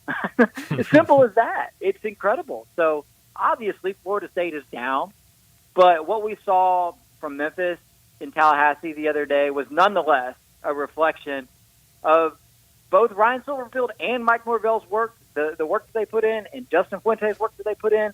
You know, a win like that is a decade plus in the making. And it was in that way not surprising that Memphis was just the better team because they've been building this program to where it could do that sort of thing for a long time. And I think it probably opened some eyes around the country to the fact that Memphis is just a good group of 5 teams, but they are a team that is on caliber with a lot of power forward teams as well. And, David, I think now for the Memphis Tigers, the goal should be, same as preseason, get that G5 college football playoff bid. But even better than that, let's go for a better seed than 12. I was thinking about that on Saturday, Brett, because think about how mushy the Big 12 is. Think about how mushy the ACC is. It's well within the realm of possibility that a Memphis or another G5 champion could end up with a higher ranking in the CFP than your Big 12 champion or than your ACC champion, especially if we get an upset in one of those title games. Because there will be a team from the Big 12 in the top 15. There will be a team from the ACC, I think, in the top 20. I mean, Miami is the only hope. But if one of those teams gets upset, you know, in their league title game, then the American champion or the Mountain West champion could absolutely be better than just the fifth ranked conference champion. There is a realistic scenario where Memphis doesn't just get in the college football playoff, but gets a first round bye in the college football playoff. That'd be incredible. You mentioned that group of 5 spot. Brett and I, in our last segment, were talking about UNLV and their win Friday night over Kansas, who are kind of the top 3, maybe 4 teams for you right now as kind of you think could get that group of 5 spot since the start of the season? I mean, isn't it crazy how the imprints of this era, this glorious era of Memphis football are all over the place right now? Because that UNLV team is coached by Barry Odom, former Memphis defensive coordinator. Dan Lanning, another former Memphis defensive coordinator, is obviously doing his thing up at Oregon. Mike Norvell now kind of entering a tough moment at Florida State, but fresh off of leading his team to a 13-0 start in ACC title a year ago. The list goes on. I'm sure there's many others. Kenny too. Dillingham off to a 3-0 start at Arizona Yeah, State. exactly. Perfect recall there. I mean, that's exactly what I'm talking about. It's kind of wild when you look at the teams and the names and the faces that have come through that program who have gone on to do really, really great things. And so I think maybe it's a little bit of bias because it's really close, but I would go Memphis ahead of UNLV at the moment because I don't know how good Kansas is, and that's what UNLV's case is hanging on right now is a win over Kansas that I didn't think was nearly as authoritative as the way Memphis dominated Florida State. I mean, Memphis had 12, 13, 14 tackles for loss against Florida State. Florida State didn't get to 300 yards. There was nothing flukish about the way Memphis went down there and beat FSU. And Kansas is off to a tough start. So while it is impressive that UNLV beat Kansas, I don't know that Kansas is actually any better than Florida State. I don't know that I would pick Kansas to beat Florida State on a neutral field. And so, if you're really kind of trying to parse Memphis or UNLV, I give a slight edge to Memphis right now. And, David, for all those years that Memphis has kind of been lectured to about college football being the big brands, I know the bigger brand between FSU and KU. Yeah, without a doubt. I mean, Doak Campbell Stadium was not even close to its zenith on Saturday, but it was a whole lot more intimidating than going into an MLS soccer stadium on a Friday night. Right? So I think there's something to that. The stakes, the knowing, and you could say the same applies to UNLV, but I think to a much, much greater degree, this week was circled on the Memphis calendar for a long time. And it's no secret how much riding on that game because you could lose that game and still win the AAC. But if you lose that game, then you need help from other teams around the country if you want to reach this playoff bid. And I don't want to get Memphis back into a corner here to where, you got to make the playoff or this season's a failure. I don't think that's fair. There's one team from the entire group of 5, one team that's going to make it. You're essentially the G5 national champion. In what world are you a failure when you don't win the national championship, right? So I don't want to back Memphis into that corner, but I don't know. I thought it was really impressive, and I tweeted this on Saturday, and I still believe it. They are in the driver's seat, and I understand. Northern Illinois is sitting there at number 23. They went to Notre Dame and won that game. You cannot take that away from them. But I just look at the track record in the MAC. Even the best MAC teams always get picked off a few times over the course of the year, and Northern Illinois has been pretty decent under Thomas Hammock, but I just think that Northern Illinois is going to get picked off a couple of times, and it's almost just the cost of doing business in the MAC. And so I would even say that a 2-loss AAC team is more impressive to me probably than a 1-loss MAC team or something like that. So, I don't want to disrespect NIU. Like they are there, they're in that picture, but yeah, I think it's Memphis in the driver's seat at the moment. David, we started the first hour at 3 o'clock with the Tiger Fight Song. We bring you on every week to the official fight song for Tennessee down the field. In your intro, your alma mater, Tennessee. Are you an AP voter for the football poll? I am not. I was at one time. My only voting duties now are for our CBS Sports 134. Okay. I said earlier that if Tennessee goes to Norman and really puts it on OU, 20-plus, 17-plus, if I had a vote, I don't. If I had a vote, I think I'd vote Tennessee number 1 next Sunday morning. Wow. Well, you could maybe make the case if they went down there and did it that authoritatively. I will still suggest that what Texas did at Michigan might be more impressive. Is it? We'll see. I mean, what is Michigan? They look like hot garbage. They couldn't cover against Butch Jones and Arkansas State. No offense to our friends over in Jonesboro, right? So we'll see. We'll kind of see what Michigan is. But you can make the case. You wouldn't be crazy. I mean, I at this point in the season, I rank teams based on the caliber of their wins, largely. Right. And it should all be organic, shouldn't it? It should. So I got Texas at 1, largely because of the win over Michigan on the road. I got Georgia at 2 because they steamrolled Clemson on a neutral field. I got Miami at 3 because they just obliterated Florida in the swamp. And I got USC at 4 because of what they did in the opening game against LSU. And then from there, it's kind of, there's not a whole lot more impressive wins than that to pick from. But Tennessee going to Oklahoma, as you mentioned, winning by 17 or 20. And then, that would be right up there with those teams that I've mentioned. And you could make the case with how impressive and how dominant they've looked. That, because you got the NC State win too, right? Like that's not at a neutral. It's not looking great because NC State's kind of struggling, but it was dominant. And so yeah, I think you could absolutely make the case. Now that I'm kind of walking through that, Brett, I think you could. I think you could. Ole Miss has looked good, but it hadn't been against very much. Alabama, Wisconsin, when the quarterback going down early, and I think Wisconsin will be around a 7-8 win team. Okay, they look good. Milroe looked good. But if Tennessee annihilates OU, I think they should merit a lot of consideration. And it has been, as we talked about last week, this is something Johnny Majors and Philip Fulmer would love. It's been ground chuck in defense. Yeah, the Nico Heisman campaign is off to a slow start because they haven't needed him. I mean, they haven't needed him to go out there and be the hero, and that's great. That's great because they're multifaceted, they're multidimensional, and boy, that offense just hums along. I mean, I flash back to a year ago with Joe Milton. I mean, he more or less got the job done, right? Like they had an okay season. I mean, he was fine, but they could barely get out of their own way against Austin Peay this time last year, and here they are just steamrolling anything and everything in their path. And that's in a variety of ways. And that's the defense being better than it has been at any point under Josh Heupel. And I think Tim Banks, the defense coordinator, deserves some credit because it is not easy to be a defensive coordinator in that Josh Heupel system. Kind of similar to what Ole Miss does, the old spread it out, Art Briles stuff. And Tennessee and Ole Miss, both those teams have done a really good job of establishing the run. They aren't just throwing it around 50 times a game.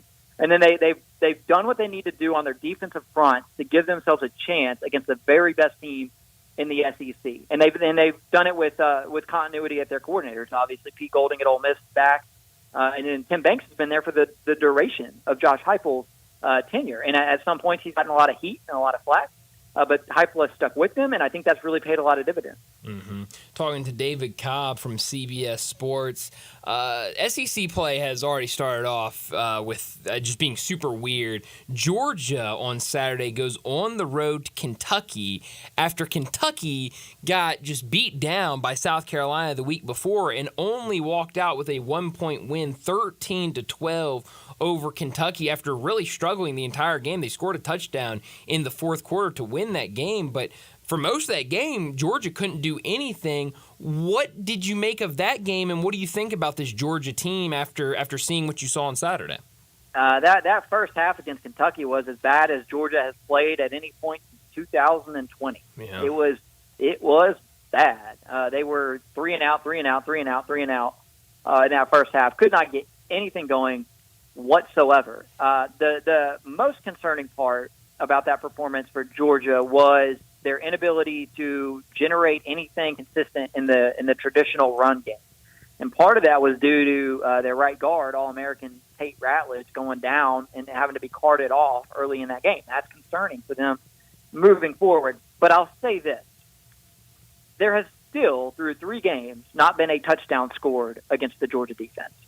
So just think about that before you bury Georgia, say that they can't win the national title or whatever.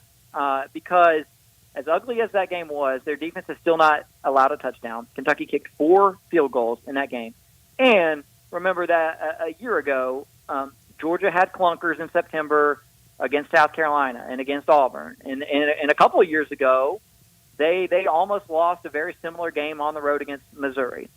So I still believe Georgia will get it figured out.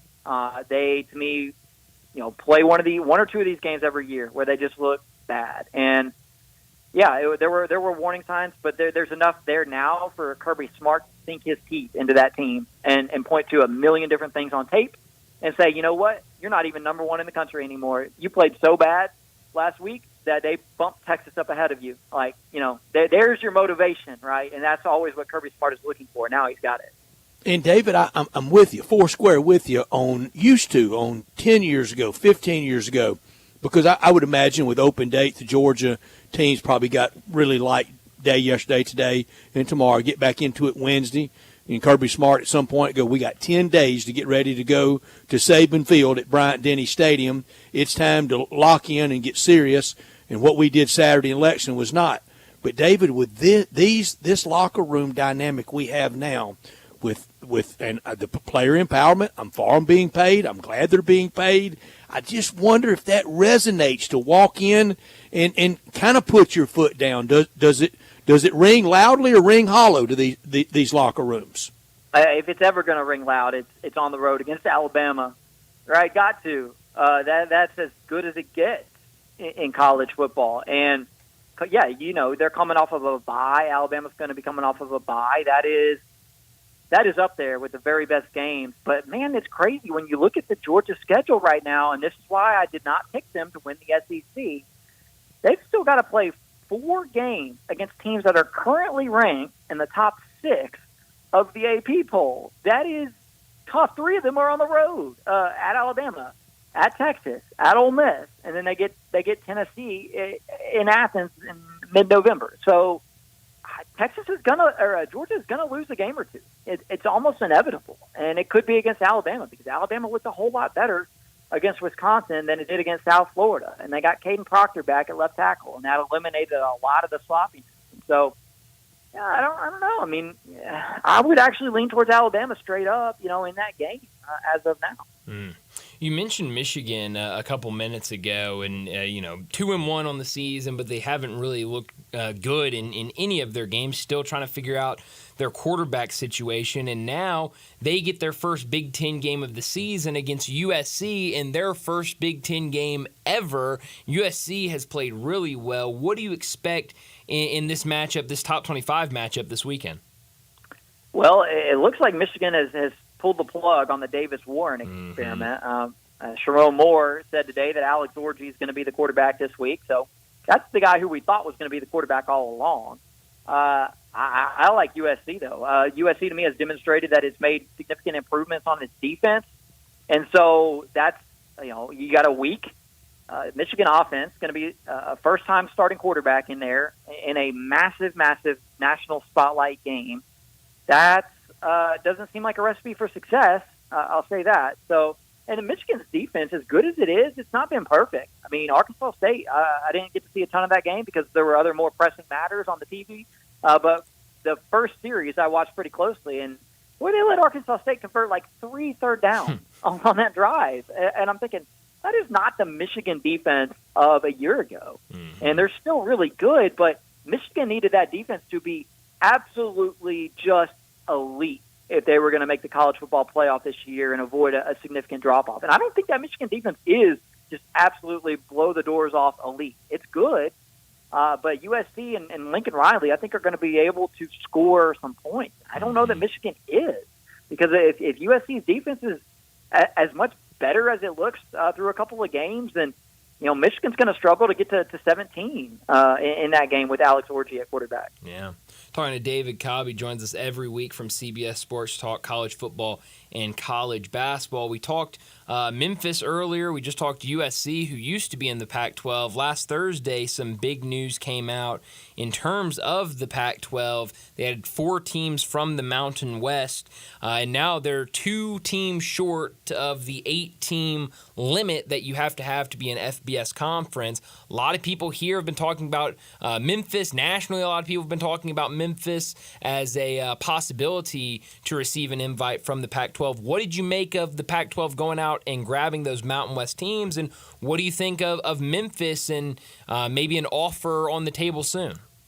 Well, I don't make much of the Pac-12 going out and getting those teams because we always knew the next iteration for Oregon State and Washington State was going to be, forming an alliance of some sort with those Pac-12 schools, and whether that was going to be a merger or them going to the Mountain West or some of those Mountain West teams coming over. I mean, we didn't know exactly what it was going to look like. Now we have a better idea, but it's still kind of within the mold of what we always expected.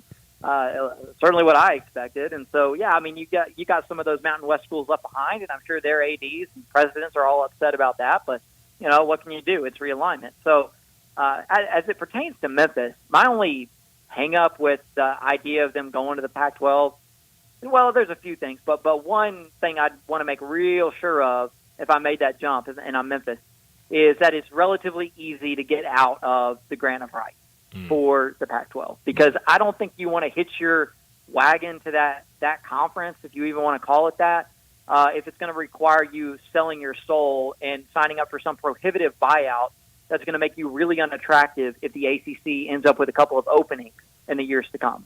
Because we know how hard Florida State and Clemson are pushing to get out of the ACC. And if they do it, then the ACC is going to be looking for new members. And I would much, much rather, if I'm a Memphis fan, to be in the ACC, even without Florida State and Clemson. I'd much rather play the leftovers of the ACC than the leftovers of the Pac-12 and the quote big brands of the Mountain West. And so, if you want to jump, fine, but make sure it's it's easy within that contract language to where you can still go to the ACC if that door ever opens. David, I got a column/feature idea for you. You ready? With last week's announcement about St. Jude and what they're going to do with the North Carolina game, the exhibition game, and the hopes at St. Jude to build it into a tournament, maybe like Maui, maybe a 4-teamer, but a multi-team event. I want you to do your story on what would you prefer? Would you prefer, like Maui, 3 days, 8 teams, with Memphis always being the centerpiece team? And I would hope that kind of on a rotating basis, you bring in Arkansas, you bring in Tennessee to play in that type of game, Ole Miss and Mississippi State, the neighborhood, and then go out and get the other teams. Would you want 2-day 4-team, or would you want 3-day 8-team? Whatever gets the biggest brands participating. Right. You mentioned Memphis maybe being the centerpiece. If that's the case, then maybe it's a deal where the other programs aren't as strong. But if it's only a 2-day thing and you got 4 teams, you got somebody of the caliber of North Carolina in there and a couple of other big brands, I think that moves the needle. That's big time. If you can pack that thing with the highest caliber programs available, that would be interesting to me. And so I love what they're doing. It's fantastic. I mean, say what you will about Penny Hardaway, but that guy can put a non-conference schedule together. And he doesn't back down from the challenge, and he understands who Memphis has to play. And I realize North Carolina, this game this year, isn't going to count, on the regular season docket. But I love that he's willing to go out and test his team like that. And so the more that you can do, the better. No, absolutely. I mean, the fact that your 2 exhibition games this year are going to be against North Carolina, who brings back R.J. Davis and a couple other guys from that team, and then Alabama, who I'm pretty sure a lot of people thinking they can make a real national championship run this year.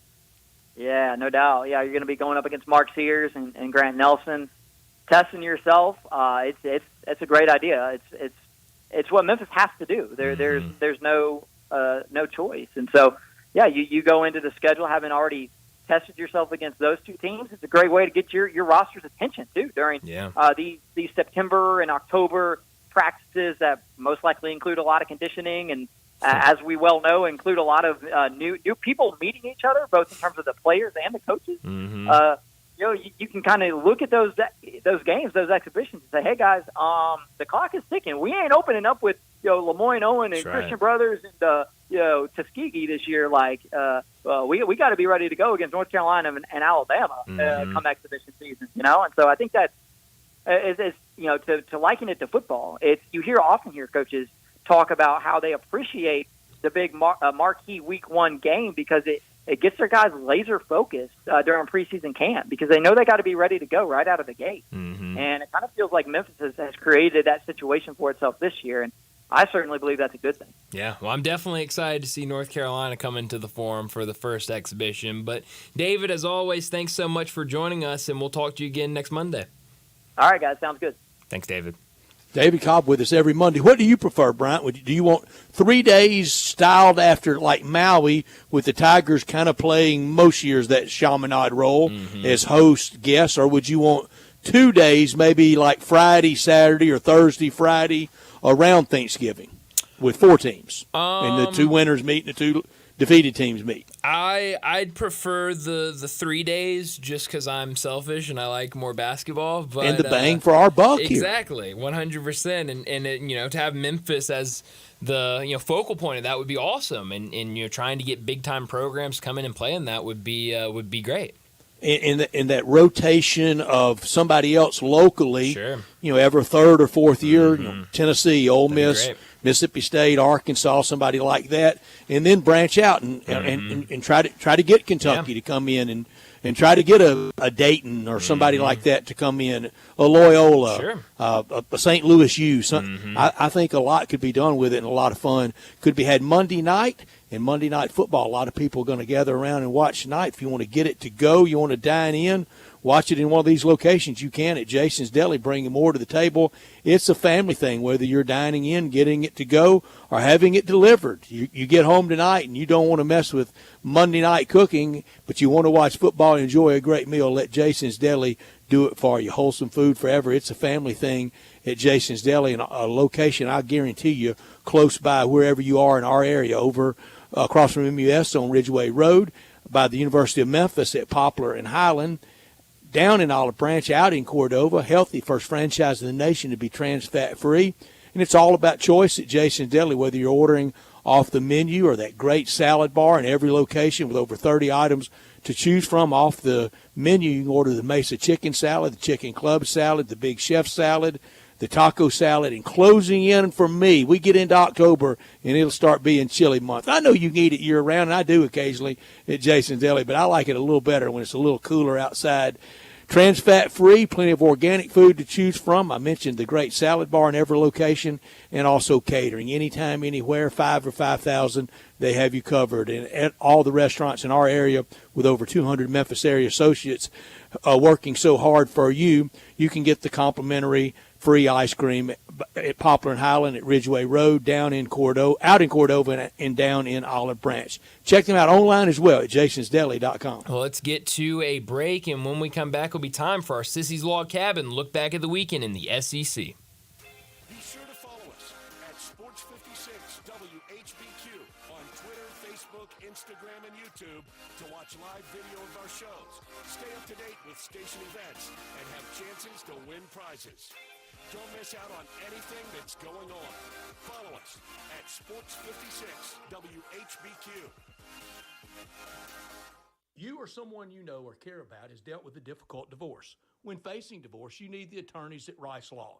Nick and Larry Rice lead the firm with 3 generations and 7 decades of experience. Located in Memphis, serving the entire state of Tennessee and North Mississippi. Rice Law is who you need to call. Simple or difficult divorce, they know how to handle it. Call Rice Law at 901-526-6701, or for more information, visit them at aboutdivorce.com. That's aboutdivorce.com. There are jewelry stores, and then there's Genesis Diamonds, the cutting-edge industry leader, the pioneer. Hey, it's Eric Hasseltine, and it's no secret that jewelry stores across America watch what Genesis is doing. Genesis was the first to offer a free lifetime warranty, the first to offer a 120% diamond upgrade guarantee, the first to offer aggressive long-term zero-interest financing. And Genesis is always on the cutting edge of design and fashion. The styles other jewelers say are new and exciting were new and exciting for Genesis 3 or 4 years ago. Genesis has the fashion-forward brands other stores aren't even allowed to carry. It's no wonder you see jewelers from other stores going to Genesis to see what they're all about. For selection, quality, service, warranties, and guarantees, Genesis leads, others follow. So for diamonds, engagement rings, exclusive designer jewelry for any occasion, and luxury brand access, don't compromise. Get to the jewelry that set the industry standards year after year. Get to Genesis Diamonds on Markets Extended. So you need to sell your house? I have the solution. Call 901-406-1101. That's 901-406-1101. Call my buddy Bill and I buy houses. Any house, any area, as is. It's literally as simple as that. Just pick up your phone. Call 901-406-1101. That's 901-406-1101. Call my buddy Bill and I buy houses. Guaranteed to close in 5 days. If you need to sell your house fast, call Bill at 901-406-1101. That's Bill and I buy houses. Wake up. breakfast, and Nature Made vitamins. Whatever your morning sounds like, Nature Made fits right in. Whether you're looking for vitamin C or a multivitamin to get key nutrients, we've got you covered. Now that's a good morning. We take care of you so you can take on your day. Start your day with Nature Made, the #1 pharmacist-recommended vitamin and supplement brand. Based on a survey of pharmacists who recommend branded vitamins and supplements. Simple, smooth, and every sip is easy as the last. Tito's handmade vodka tastes just as good with tap water as it does your favorite mixers. Back in the day, Tito distilled, hand-bottled, taste-tested, sent out to a few friends, then taste-tested again to give you the finest juice around. No frills, no flavors, no fancy labels, just the good stuff, just Tito's. For recipes, videos, and more, visit Tito'sVodka.com. Distilled and bottled in Austin, Texas. 40% alcohol by volume, mainly 80 proof. Crafted to be savored responsibly. Sports 56 traffic. Good afternoon. It's getting a little bit heavier over here on 240 East up by Poplar, and just like it normally does this time of the afternoon, we're keeping an eye on that construction zone. 55 north and southbound between McLemore and South Parkway. Here's what we're seeing: a little bit of traffic volume just in the last few minutes. I-40, especially westbound at Danny Thomas, headed across the Hernando de Soto Bridge back over into West Memphis. Weimer's Jewelry, 7525 Highway 64. They want you to know they are your full-service, family-owned jewelry store here in the Memphis area. I'm Commander Chuck with your on-time traffic.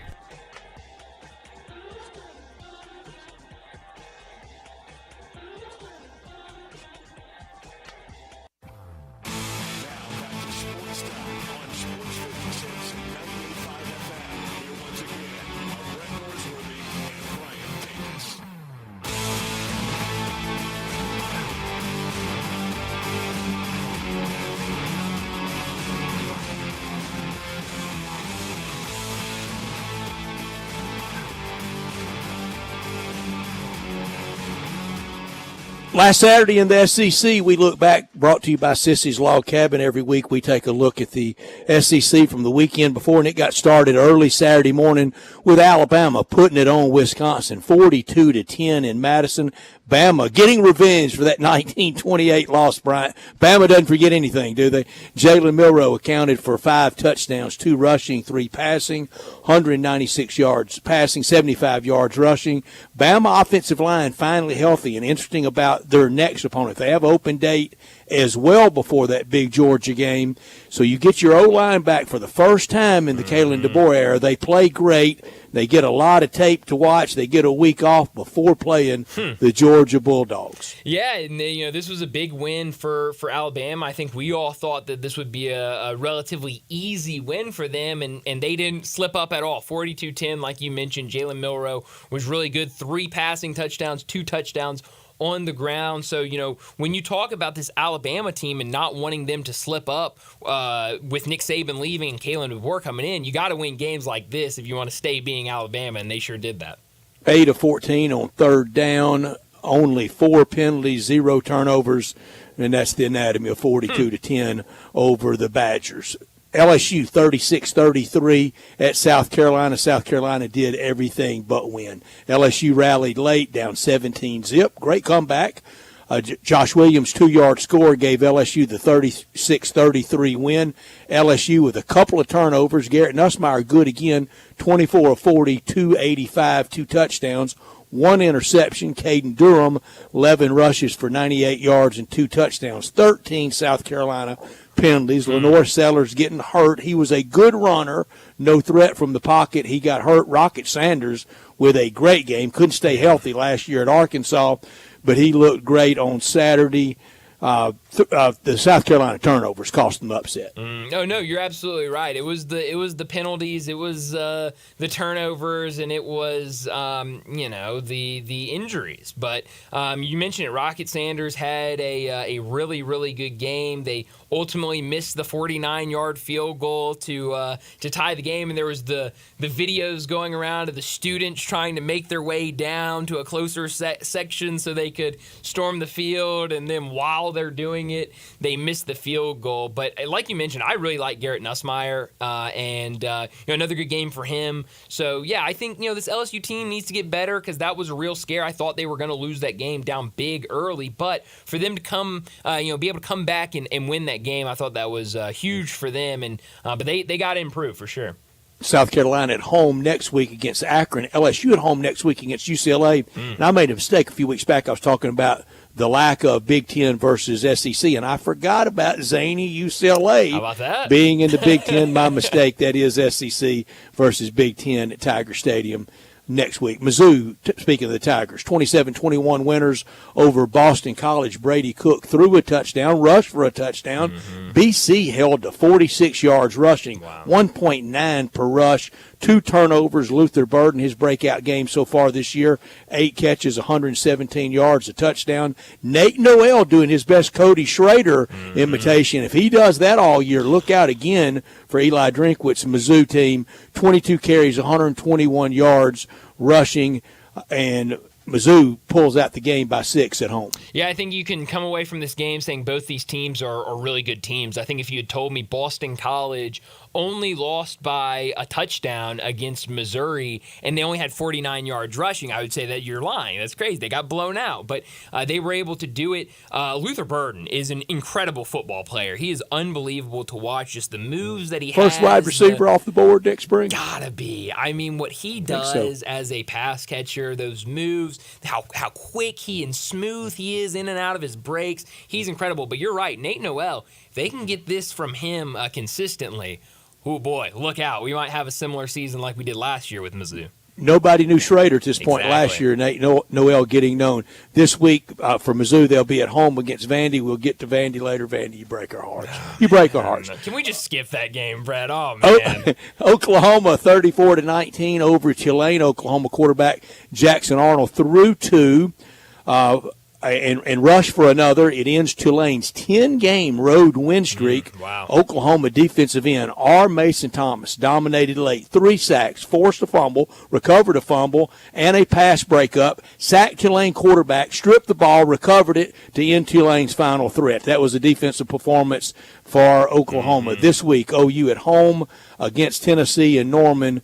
But a good win over John Summerall's Greenies. Definitely, because I know a lot of people were a little worried about this game for Oklahoma after what Tulane did last week and what they've really done the last couple of years. But you're right, it was defense, 7 tackles for a loss from this Oklahoma defense. Oklahoma needed a win like that after what we saw last week against Houston. They needed a convincing win, and to do it against a good Tulane team, that was impressive. A&M 33-20 at what used to be the Swamp down in Florida. Heavy booing of Billy Napier. Marcel Reed, first college start for the Texas Aggies. 11 of 17, 178 yards passing, 2 touchdowns, 13 rushes, 83 yards, and a touchdown. A&M 310 yards rushing to 52 for the once mighty Gators. This week, A&M against Bowling Green. Florida in Starkville against Mississippi State. Yeah, things just continue to get worse for Florida. I mean, there was a lot of back and forth on what would happen in this game, and I think once it was announced that Connor Wegman would miss this game with an injury, I think more people felt confident about Florida in getting a win at home, but it was a lot of the same that we've seen from this Florida team. Your 2 quarterbacks combined for 3 interceptions in this one. It just was not a good game from Florida, and we were talking, what would it have to do for, what would Billy Napier have to do to keep his job? Certainly when fans are booing you for saying don't drunk drive, things are not good for you. Yeah, I think you've kind of lost your audience. You've lost your fan base. I'm not laughing about drunk driving. No, not at all. Not at all. Arkansas 37-27 over UAB, down 17-3.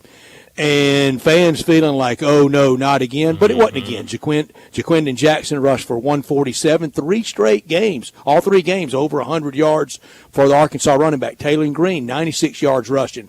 Andrew Armstrong, 137 yards receiving. Arkansas almost developing a big 3 of Green, Jackson, and Armstrong. No, you're right. And, this game was very scary early. You just mentioned it, that deficit that they had early in the game. And, you were kind of sitting there thinking, wow, they looked so good last week against Oklahoma State. Felt like North Texas a few years ago against them. It sure did. And I was terrified watching this game.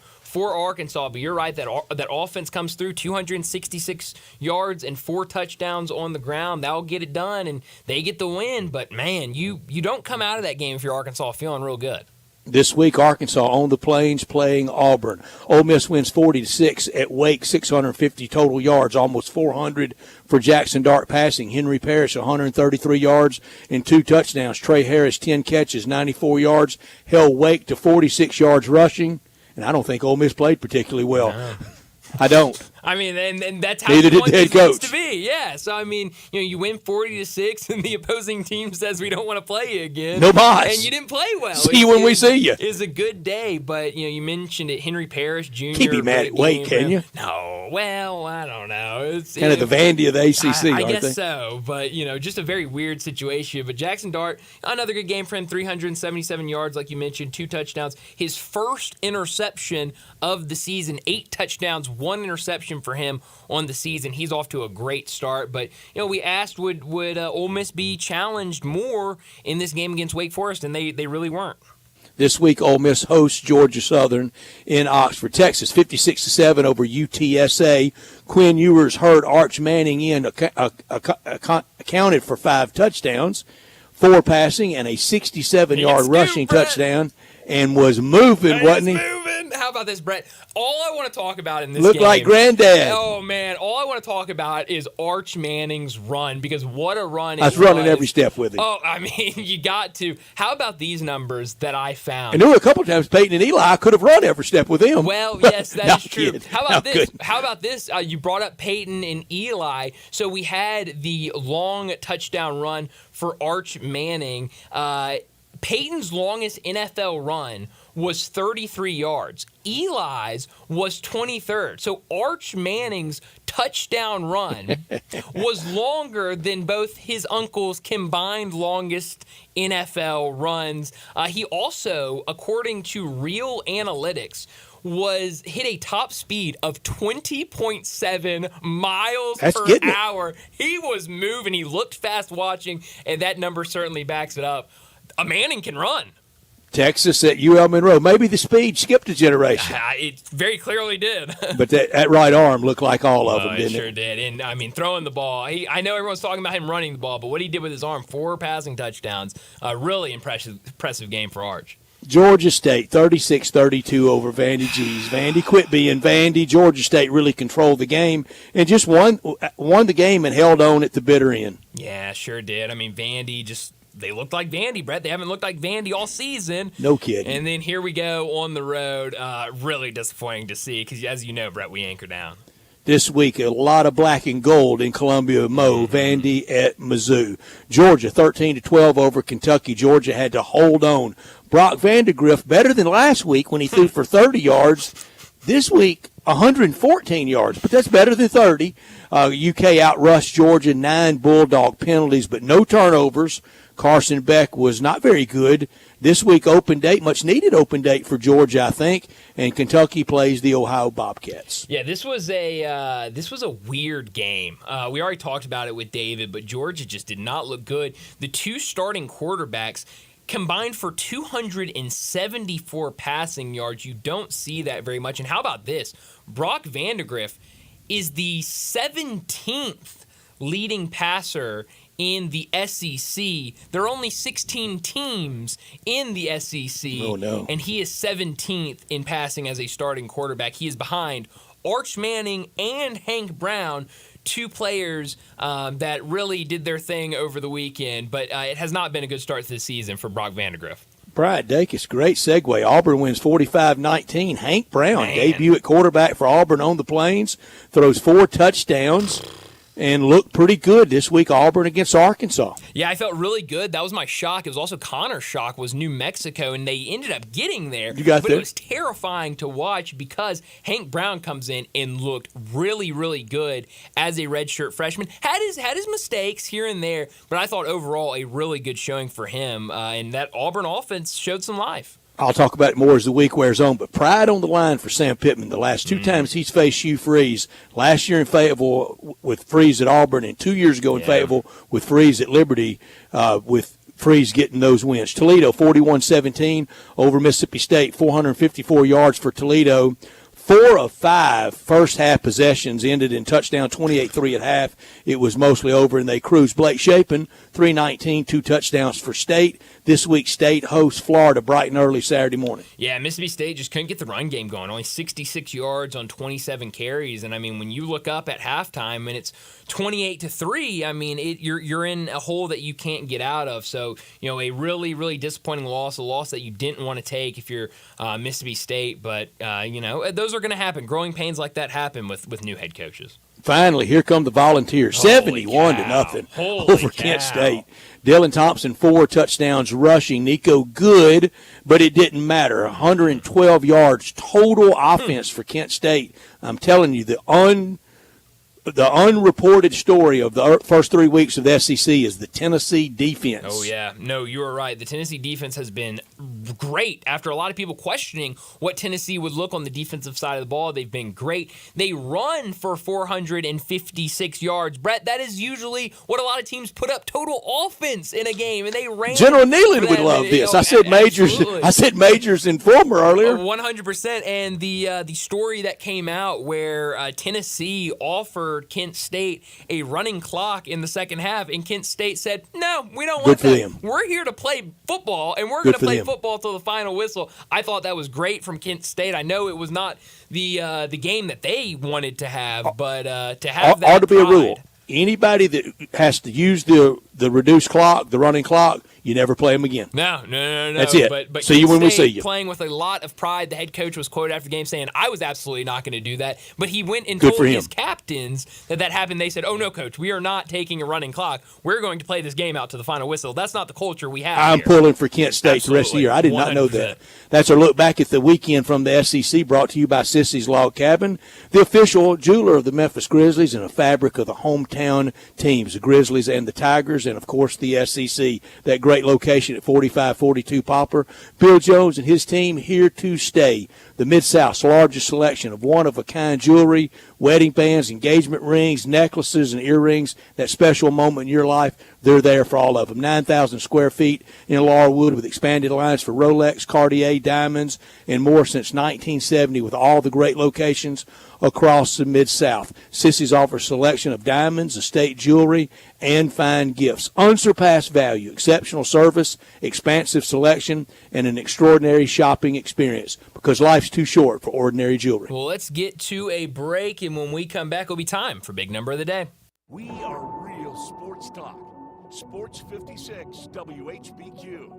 Available on your radio dial at 560 AM and 98.5 FM, as well as around the world online at sports56whbq.com. Take us with you everywhere by downloading the Sports 56 app. And at home, just say, Alexa, play Sports 56. Wherever you are, stay tuned in to real sports talk. Sports 56 and 98.5 FM.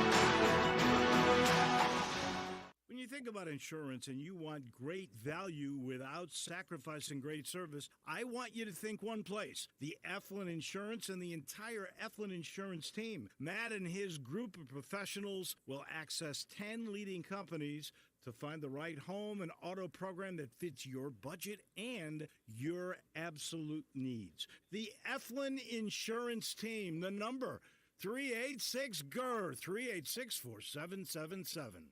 Family Leisure is having the world's biggest spa set.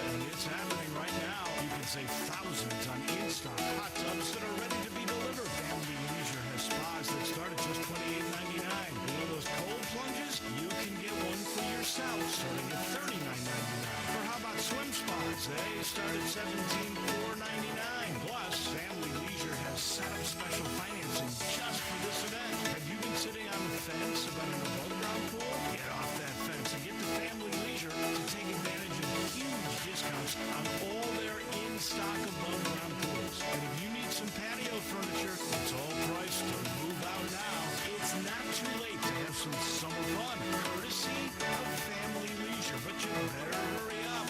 The world's biggest spa sale might go on forever. Family Leisure. With and run at I-40. Family and fun come together. For life's spectacular moments, only a real diamond will do. At Sissy's Log Cabin, you'll discover a brilliant selection of natural diamonds, along with our promise of unmatched quality and service. The only real diamond is a natural diamond from Sissy's. Find yours when you stop by any of our 6 locations or shop online at sissyslogcabin.com. Discover the natural diamond of your dreams only at Sissy's Log Cabin, because life's too short for ordinary jewelry. Hello, sports fans out there. Walker Taylor here with the Germantown and Collierville Commissary. We just celebrated our 43rd year in business, and I would like to thank our fantastic customers and especially our loyal staff. Time has flown by. We now have a second location, Poplar and Houston Levy in Collierville. Catering is a specialty of ours. 50 to 5,000, no job too small, no job too big. Full service or self-service. We also have a party room in Collierville that is great for rehearsal dinners, business meetings, you name it, we'd love to have you. Also, our barbecue party packs start at $8.75 a person. Barbecue, beans, slaw, bun sauce, including serving utensils. Especially great for tailgating with football season coming up. Commissary restaurants also believe in giving back to the community. Possibly you have been approached by somebody selling a barbecue 6-pack coupon for fundraising. Cheerleading groups, church groups, anything to help a worthy cause. Holidays are near. Smoked hams and smoked turkeys will be on the pit before you know it. Come see us at Germantown and Collierville Commissary. Also check us out at commissarybarbecue.com. Rich Eisen here from Monday Night Football on Westwood One. Coming up, it's the Falcons at the Eagles. Jalen Hurts in Philadelphia, now with Saquon Barkley in the backfield, is coming off a hard-fought win over the Packers last week.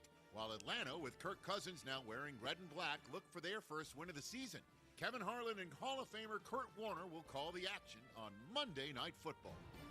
Right here on Sports 56.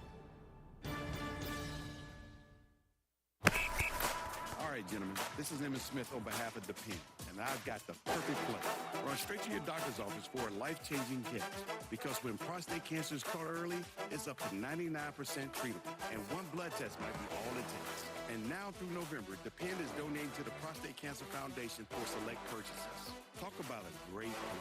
From September 1st to November 30th, Depend is donating 30 cents to the Prostate Cancer Foundation for Depend Shield large vehicle products purchased in the U.S. up to a maximum of $21,000 void in Mississippi. This is the story of the one. As a facility technician installing a new welding station, he knows getting the ventilation right is critical for safety. That's why when questions arise, there's Granger. Granger offers detailed technical product information online at his fingertips, so it's easy to find what he needs. Because when it comes to safety, having answers means he and his people can breathe a little easier. Call clickgranger.com or just stop by. Granger, for the ones who get it done. Sportstime on Sports 56 and 98.5 FM. Here once again are Brett Norsworthy and Brian Davis.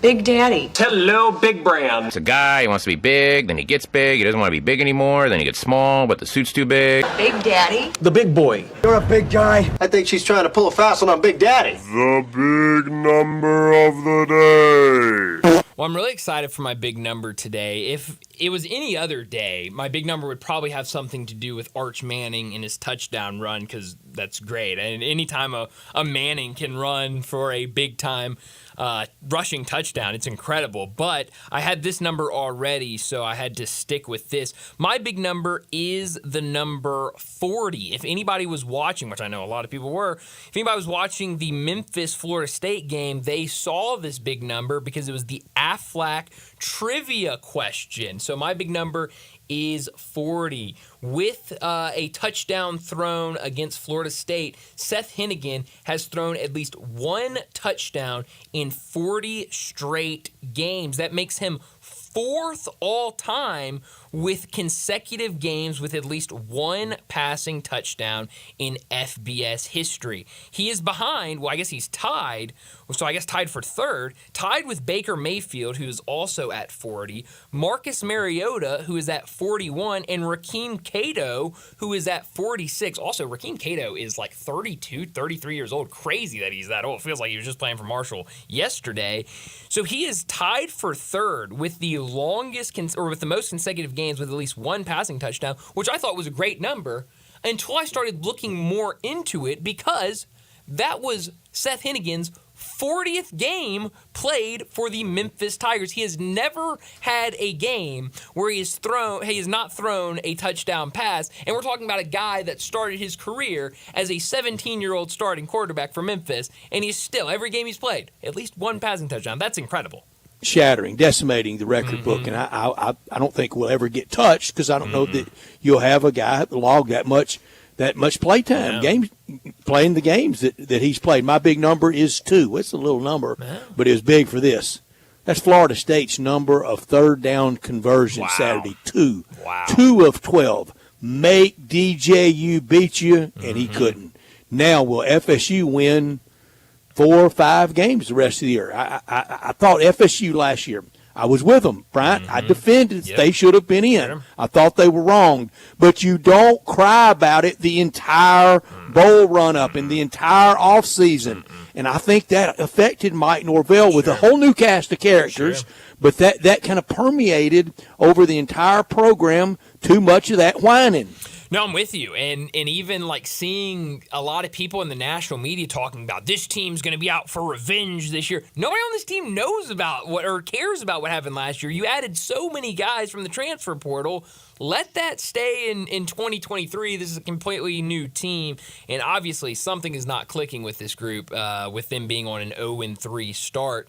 But definitely a big win for the Tigers, and that's all that matters here. We need to wrap up this second hour, though, and get to a break. And when we come back, it's a great topic. Both of our big numbers revolving around Memphis and Florida State, because when we come back to start our 5 o'clock hour, we'll talk more about Memphis's win over Florida State. And we'll also take a look at the rest of the season for Memphis. It starts this weekend with Navy. But we'll talk about all of that next on Sports Time.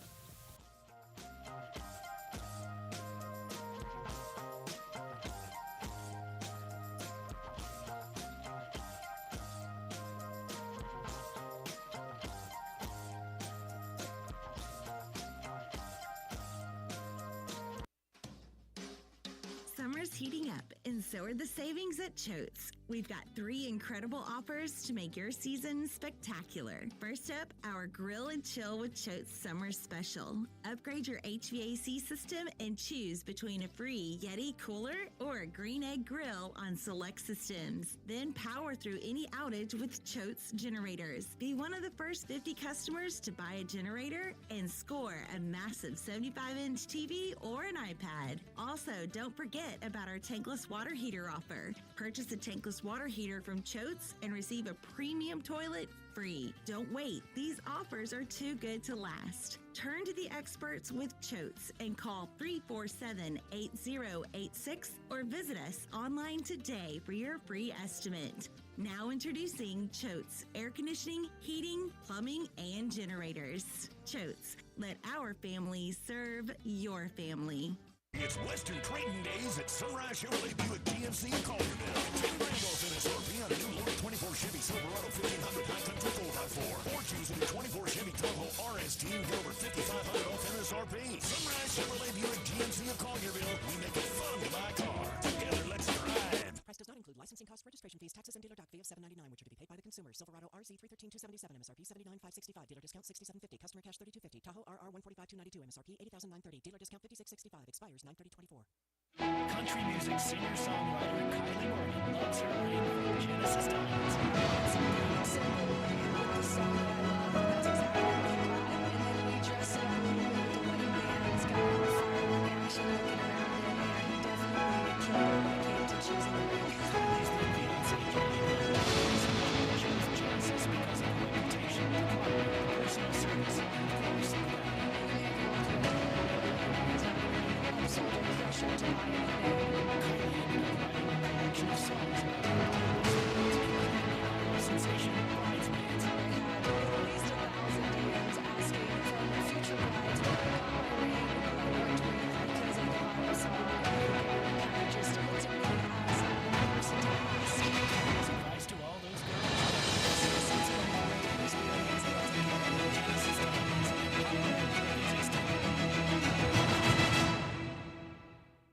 Welcome to the rendezvous. This is John Burgess. When my dad started the Rendezvous in 1948, I don't think anyone could have imagined we'd still be serving shoulder, cheese plates, and our world-famous dry rub ribs 75 years later. But we are still here in the basement, in an alley in downtown Memphis. We sincerely thank you for making the Rendezvous what it is today. Charlie Verga's Rendezvous, a legendary experience for over 75 years, whether you dine in, pick up, or ship across the country. Ulta Beauty's 21 Days of Beauty event is back. From now until September 19th, score over 200 daily beauty steals at 50% off in every category. And check Ulta.com daily to get them all before they're gone. Take 50% off bestsellers from brands like Estee Lauder and Supergoop. Plus, say hello to new finds from brands like Dyson and Sol de Janeiro. And Ilia is now at Ulta Beauty in select stores and online. Shop in-store at Ulta.com or try pickup today. Ulta Beauty. The possibilities are beautiful. Conditions apply while supplies last. Hi, this is Troy Fiveash, owner of Fiveash Roofing. In these uncertain economic times, there are so many things as a contractor and a business owner that I cannot control. The rising cost of materials, not to mention fuel and transportation costs. In the last 2 years, shingle prices have almost doubled, and commercial materials have doubled. And I don't have to tell you what fuel costs these days. But you know what I can control? How much markup I put on a project. I have always prided myself in knowing I never gouge a customer. But in an effort to ensure my crews have work and my customers are being treated fairly, I have lowered my profit margin, hoping to give you a price you can live with and keeping my crews busy. So if you need a roof or gutters, please give us a call. Five Ash Roofing, fair, honest, and ethical. Five Ash Roofing, a proud sponsor of Tiger Athletics and a member of the Tigers home team. 367-0050 or memphisroofer.com. 367-0050 or memphisroofer.com.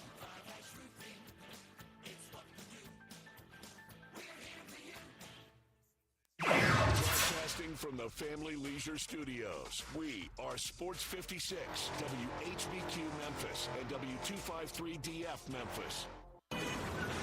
Sports 56 traffic. Working with a wreck out on Bill Morris Parkway 385 going westbound. That's coming into town. Actually, it's got traffic a little bit slow with some rubbernecking on 385 Bill Morris Parkway westbound, right near Riverdale. Of course, the heaviest flow is going eastbound out towards the Collierville area. It's cranking up over here on 40 East at Sycamore View Road as you make that drive down I-40 passing Germantown Parkway headed on out into Fayette County. Hey, Weimer's Jewelry, serving Memphis now for over 40 years, no matter what the occasion is. Go by and see them first at Weimer's Jewelry out there on Highway 64. I'm Commander Chuck with your on-time traffic.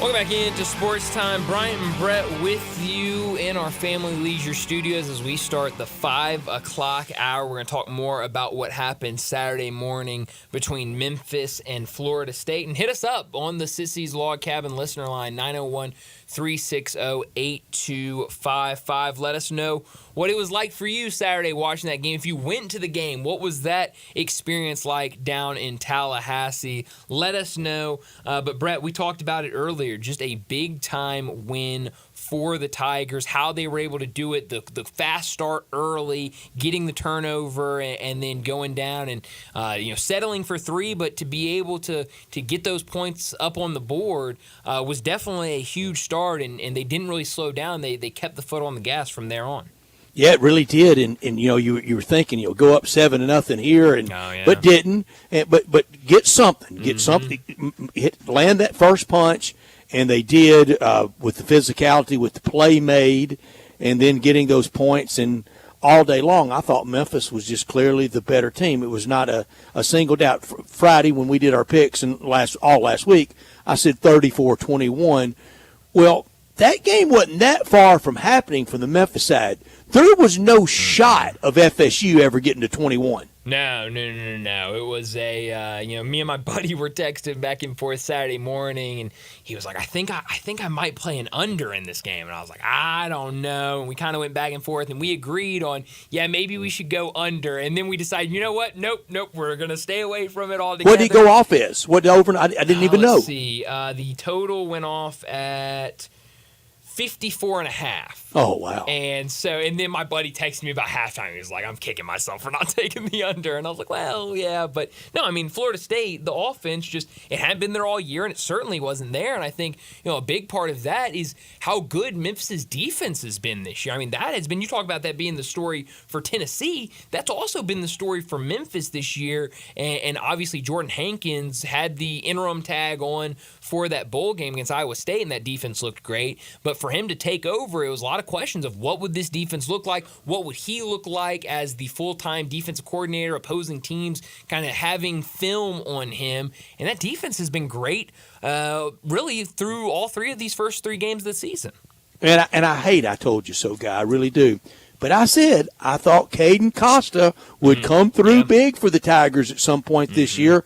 Great kicker at Ole Miss, wonderful young guy. Glad he's getting his shot. Just it was just a numbers game with Caden Davis, the kicking Cadens, when they're big buddies, and he got his shot to come up I-55 and kick for the Tigers and coming through. Did you ever have it's slipping away moment? Did you ever get a little weak kneed? Of course, Brett. I'm the most superstitious person here and the most negative person here. Of course I had dealt. All right, let me tell you the only time I did. Okay. On the Lampier catch, no catch, and it was not a catch. Right. The replay was right. I said, boy, this has Joey Magnifico feeling to it, doesn't it? Yeah, I think that was the only time I got a little queasy. Yeah, I think for me it was, what was that? Early fourth quarter when Memphis throws an interception. They scored a touchdown. Memphis throws an interception. They go down and kick a field goal, and I was like, got nervous. I never had the doubt of, this is absolutely they're going to lose this game. But I started going, if they don't capitalize here, this could get ugly. Darren, there was never a time though that I thought FSU. And when I talk about those are players that everybody wanted and all the rankings and the recruiting, but there was never a time that I looked at them and then looked at Memphis and thought, oh, no. Oh, no, you're absolutely correct. But I did have an impact or a turning point, and it was right before halftime. I thought Silverfield would play Superman hero ball and go for 7. Going for 3 and actually putting the team up what was that, 10-3 at half? I believe 13-3. I thought that was huge for him just to make sure he got the points on the board. Yes. At some point, I thought he was going to go for it. And I promise you, I've got people that will attest to this. Our crew watching the game, every one of us pulling for Memphis. I said, kick the field goal, go up 10. Back on June 1st, if somebody had said, Coach Silverfield, when you play FSU in September, you can go into the halftime with a 10-point lead. Will you take it? And he better. Hey, he did. Hell yes. Hell yes. Put the points on the board. 100%. But yeah, that was my turning point. I just felt like, don't play Superman ball right there. Get your points on the board. You're on the road. And look, it ended up turning out well for us. Well, I'll tell you this. I had a bunch of buddies that were texting me late in the game. I already talked about it earlier, but when Ryan Silverfield got a little risky, going for it on 4th down and, a couple of times, and I had some buddies go, oh, man, I think you should punt it here. I don't think you should go for it. And I was like, I think they're good. And then, man, DeWosier, that play he made where, he makes that catch along the sidelines and, just pushes forward, I thought was going to have a pretty bad injury to his shoulder collarbone area, but it seems like he's fine. That was massive. I mean, to get that 4th down conversion was huge. And that call, that throw, let's go for it on 4th down at Doak Campbell. Oh, yeah. And roll Seth Hennigan out to his opposite throwing side, and it works. Yeah, I mean, it was incredible, the whole play. It was one of those plays you get in every sport where it's the no, yes. Sure was. It ends up paying off, but I mean, it was just so much fun watching this team, and I thought David Cobb and Brett, both of y'all kind of talking about it first, made such a great point of it is hilarious and crazy that the team Mike Norvell built, and that this era that it started with Fuente, but Mike Norvell comes in and takes it to that next level, and then he leaves, and Ryan Silverfield takes over and sustains that success. That's the team that goes on and beats Mike Norvell. And no pun intended. It's exactly what Cal was afraid of from the University of Memphis, giving them an opportunity to come in and take down the Giants league. Sure. But you guys are right. Speaking of being in control of the game, holding FSU to 37 yards rushing at home. I wonder, is that a low mark for them all time at home? Great question. 37 yards at home It's rushing. incredible. I mean, and I go back to it. I mean, the defense has been so much fun to watch this year. I mean, they have been the story of the year because we all knew that if you're going to research that, starting the Willie Taggart years. Well, yes. Yeah, absolutely. There were a lot of questionable years, but certainly the Willie Taggart years would be. I wouldn't start in the St. Bobby Bowden years. No. It was a great win. way. Here's something else coming out of that, and you hear, oh man, Norvell, they'll fire him tonight for starting 0-3. Not a chance. No. Not a single chance, because he got a big new deal. I don't know if the Bama job was his, but he was in that mix and got a big new deal out of that. And I think he will be fine. I bet you he'll be better coming out the other side of this and never getting in this deficit of quarterback play in this era ever again. Yeah, and I mean we saw Norvell and what he did with Brady White at the quarterback position, and I think he's a really good coach, and so I think he missed exactly, and that happens sometimes, and you're going to see it a lot in this era of the transfer portal. Is teams go out and they think they have their guy, and really you never know, and you bring him in, and sometimes it just doesn't work out, and unfortunately for Mike Norvell, that's what's happening right now with Florida State. Does DJU, is that his brother at Arizona? The D lineman? I don't know.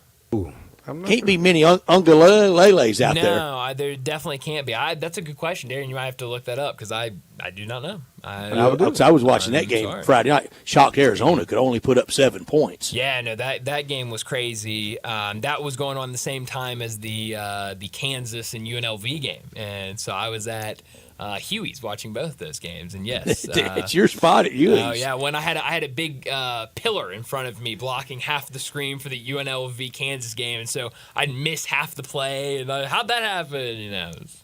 So what do you think? All the people that went out there and reacted to the direct Disney, ESPN, TIFF, riff.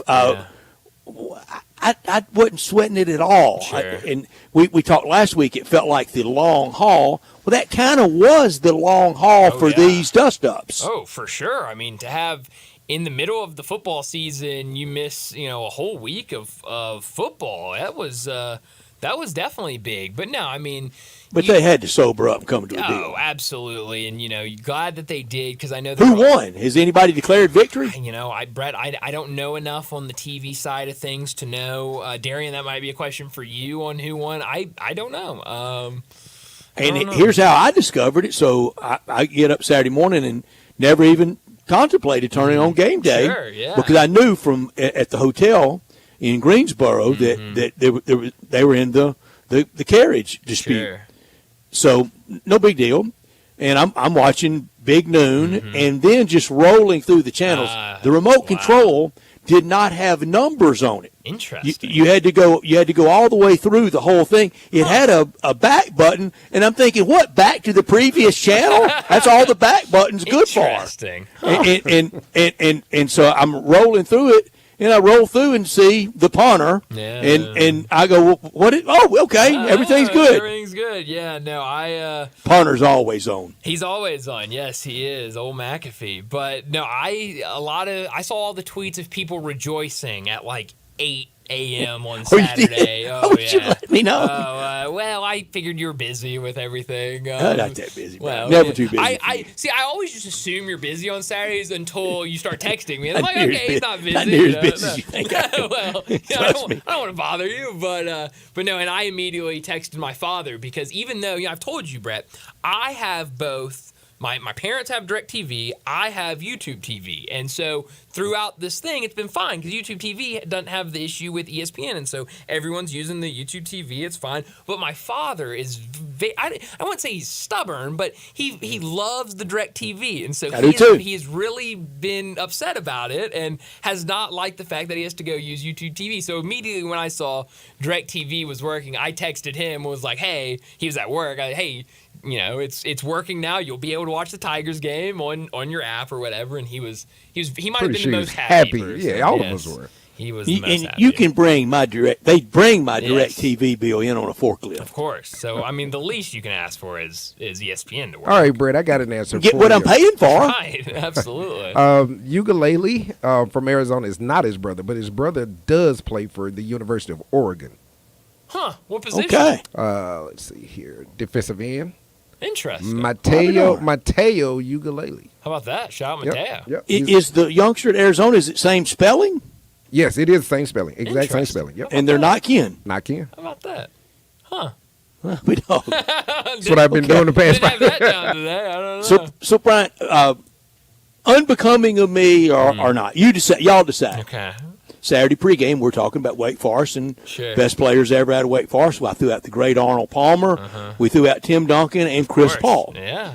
And then I took a shot at Chris Paul on his own campus on Ole Miss Network. Unbecoming, cool, inbounds or not. You know, Brett, I'll say inbounds because it was a football broadcast. If it was a basketball broadcast, I don't know about that. Football, that's fine. I say. Oh, you know I can't stand it. He took a shot at him on his own campus. Oh, that's too bad. More breaking news on the Ukulele Brothers, guys. Okay. So he is actually the cousin. I was about to say, he's got there it to is. be. He's Got the to be. cousin. I mean, this he ain't was Smith not Jones. the brother. Yeah, because basically what I was looking for was he the brother? So then I just kind of redacted a little bit and say, are they relatives?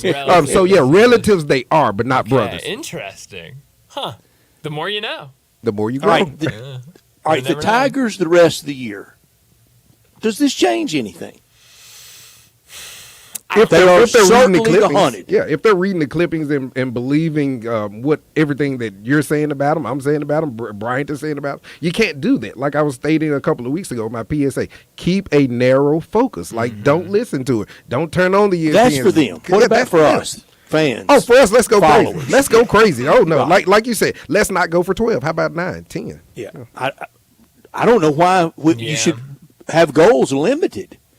Sure. Now, I mean, okay, with that loss, let's just get that spot. Sure. I guess in that sense, sure. Because I was going to say I don't think it changed anything because I think the goal has always been the same and I don't think it changes much. But I guess if you go a little deeper in and talk about seeding, then yeah, sure. Let's go all in. Sure. And don't freak Saturday if mid-third quarter they're kind of going through the motions and they hadn't really put Navy away this Saturday. Don't freak. And I think that's the biggest thing about it because I think even with Florida State having a really struggling to start the season, I think with that win, you're not having to play as much, at least, of a margins game as you would have had to play maybe if you had lost to Florida State. Now it's just win. Take care of business, whether it's you win by 1 point or you win by 30 points. Okay, just I win get the game. Yeah, You know? if you lose at Florida State, you feeling like maybe I need to win by 40. Because then you could get to the end of the You gotta season. If you show have out a one little bit. loss, if maybe Boise State has one loss, and we get to the end of the season and they're saying, okay, let's take closer looks at this. Now, as long as you just win, you're in great staying the position. course, If you're undefeated, I mean, good Lord, if you finish the season undefeated, you are in a great spot. It's not going to matter whether you beat Navy by 1 point or 30 points. It's just going to matter that you won the game. 13-0 Memphis. I will lead. I don't know the number they should be. In our final ranking, I had 8. Yeah, you did. If you'll remember. I do remember. And hosting Ole Miss at Simmons Bank Liberty Stadium. On a Friday night, right? I think on a Friday night. Friday night, we called it. Yeah, on the a Friday night, standalone. That standalone game. I don't know what I would jump up and down about, but I'll lead the charge that it should be something better than 12. Sure. Yeah, I mean if they're undefeated with a signature win, then yeah, I think you could definitely make that argument, and I think it should be heard. As David Cobb said, kind of that mushy ACC potentially need the U to slip a little, and for sure the Big 12, especially if the Utah quarterback stays out. Yeah, if you don't see Cam Rising, that definitely makes it interesting because I honestly don't know how good I think Oklahoma State is now that I've seen them a couple times, and so I think they can take Arkansas a loss or gave two. that game away. They gave it That away, would have Brett. helped Memphis. It would have helped Memphis. You're absolutely right, and so I think both of those, certainly more the Big 12, I think is open than the ACC is. But I mean, Miami, I don't have their schedule in front of me, but I can see them losing a game in conference play. That wouldn't shock me. Brett, question to you.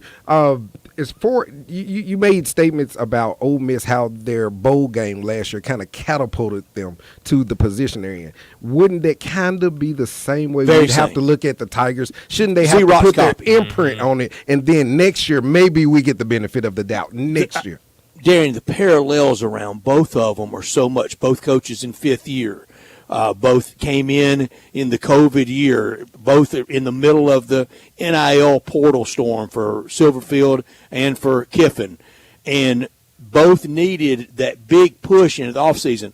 Ole Miss would have started in all the preseason rankings about 16 or 17 without that bowl win over Penn State. That's a lot of resonance. Same for the Tigers, beating a Power 5 conference team handily against Iowa State, avenging the first time they played in the Liberty Bowl, getting this Liberty Bowl win over Iowa State. It was the accelerant. It was the one that made everybody hurry up and get here football season. No, you're absolutely right. I just saw this. We got a text from Wayne that I wanted to read. Wayne was at the game on Saturday. Way to go, Wayne. To be inside DW Stadium and see the horse and spear, the tomahawk chop, and chant was special. But more special was watching Memphis manhandle FSU.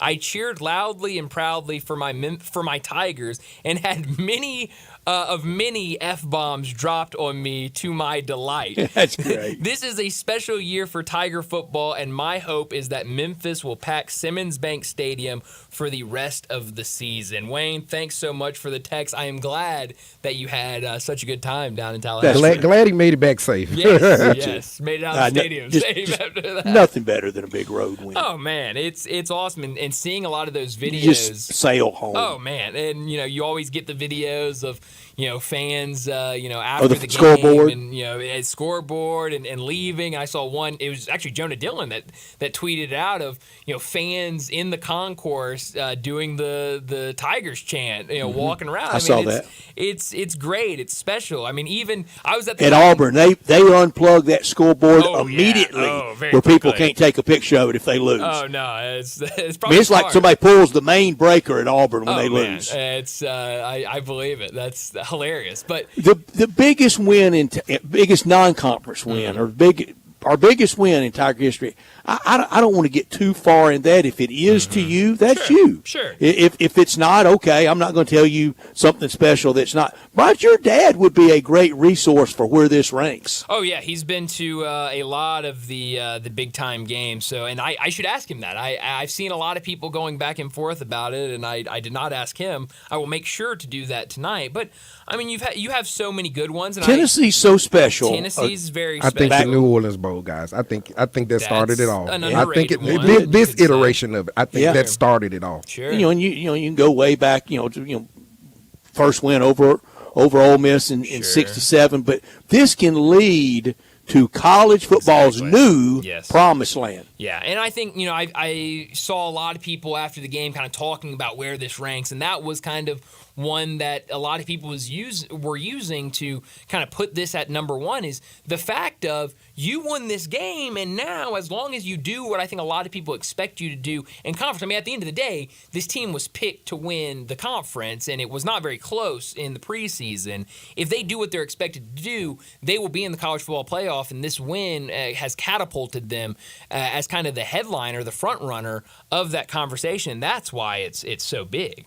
And Brian, I've talked about how the Tigers have gotten a lot of attention from a lot of places that normally don't pay a lot of attention, but it's really growing. It will only grow more now. And I have defended the Memphis program and the Memphis history that it's a lot better and more appreciated here locally because everybody doesn't know the wins over Alabama, the win over Florida, the wins through the years, the one win over Tennessee, and other big wins through the years. A lot of people don't know that history around the country. They just kind of throw it in with some of the lean years, and I don't think that's fair. No. This program has more history than most realize. Oh no, you're 100% right, and so I mean it's a good question because it's definitely a big win, but there are a lot of other big time wins for this program. So it's that Labor Day win over USC was big. Oh no, that was a huge one. So I mean there's a lot of really good ones, and maybe I'll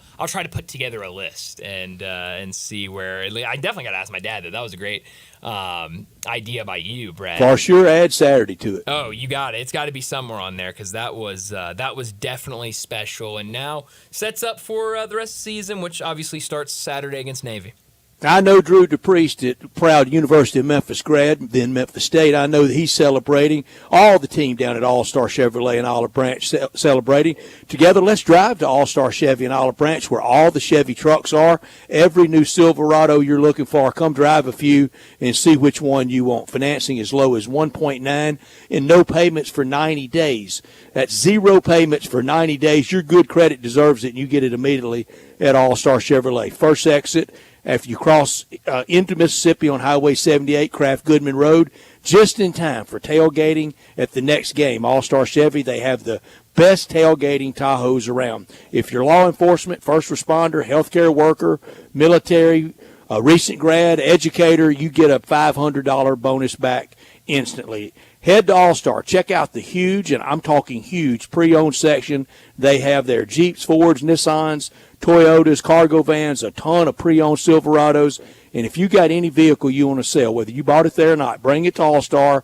They'll give you a big check for it bright and early tomorrow morning. Don't miss the Chevy truck sale right now at All-Star going on in Olive Branch at All-Star Chevrolet. For more information, go to allstarautogroup.com. Well, let's get to another break, and when we come back, we'll get to our Monday Night Football pick and preview and the 4 best quarterbacks between the Falcons and the Eagles. We'll do that next on Sports Time.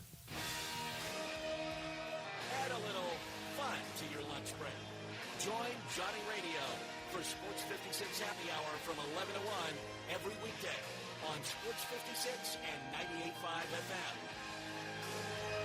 I'm Gary York. I'm the service director at Lexus in Memphis. Our service department wants to be more than just a place where you get your oil changed. We do glass repair, windshield replacement, recalibration of your camera and sonar systems, even wheel repair, tire replacement, all the things you would expect from a luxury automotive dealer. Please check out our website. You can schedule your appointment, check out our specials, hours of operation, or if you'd like to do it in person, please reach out to one of our associates at 901-271-5199. Napa Cafe celebrates 26 years in 2024.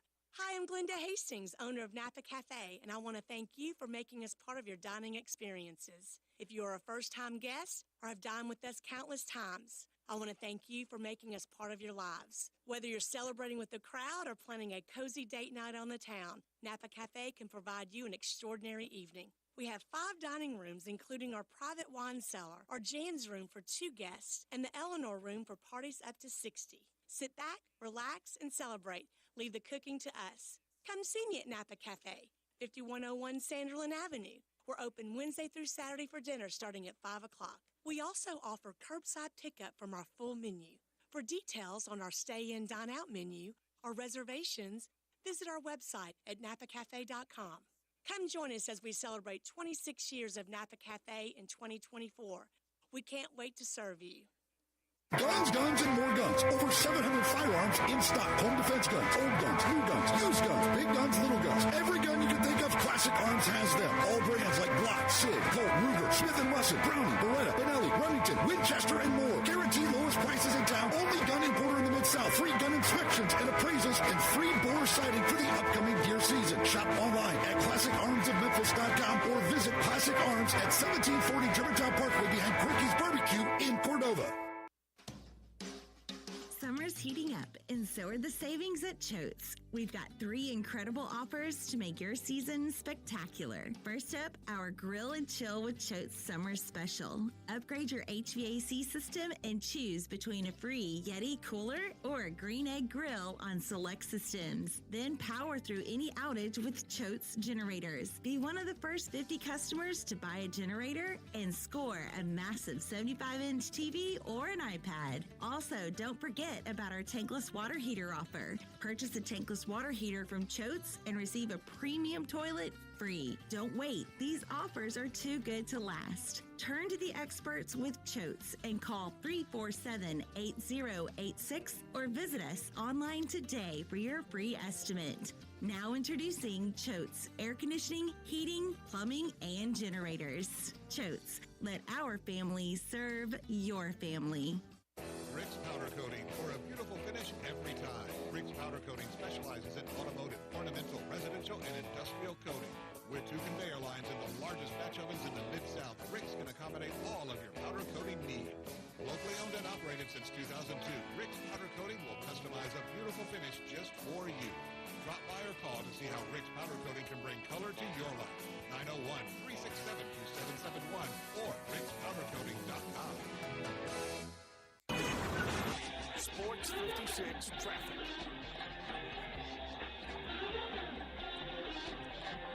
It's loading up pretty good now that time of the afternoon on 40 eastbound from Sycamore View Road all the way out past Germantown Parkway. Just filling out paperwork on that earlier wreck we had on 385 Billmores Parkway coming inbound right near Riverdale. Hey, Weimer's Jewelry serving the Memphis area now going on over 40 years. No matter what the occasion is, go by and see them first at Weimer's Jewelry, 7525 Highway 64. I'm Commander Chuck with your on-time traffic.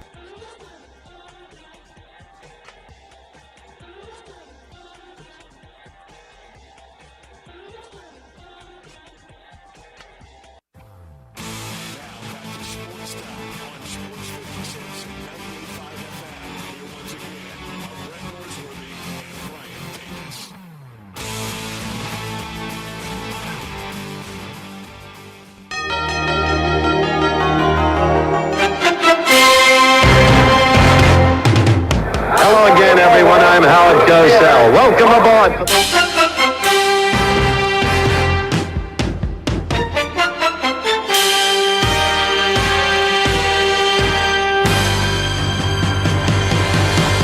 ABC's Monday Night Football. Monday Night Football, Brett. It's back. Falcons at Eagles tonight on ESPN. If you can't watch the game, if you're out and about, you can always catch the action right here on Sports 56. We'll have coverage starting at 7 p.m. right after Rebel Yell.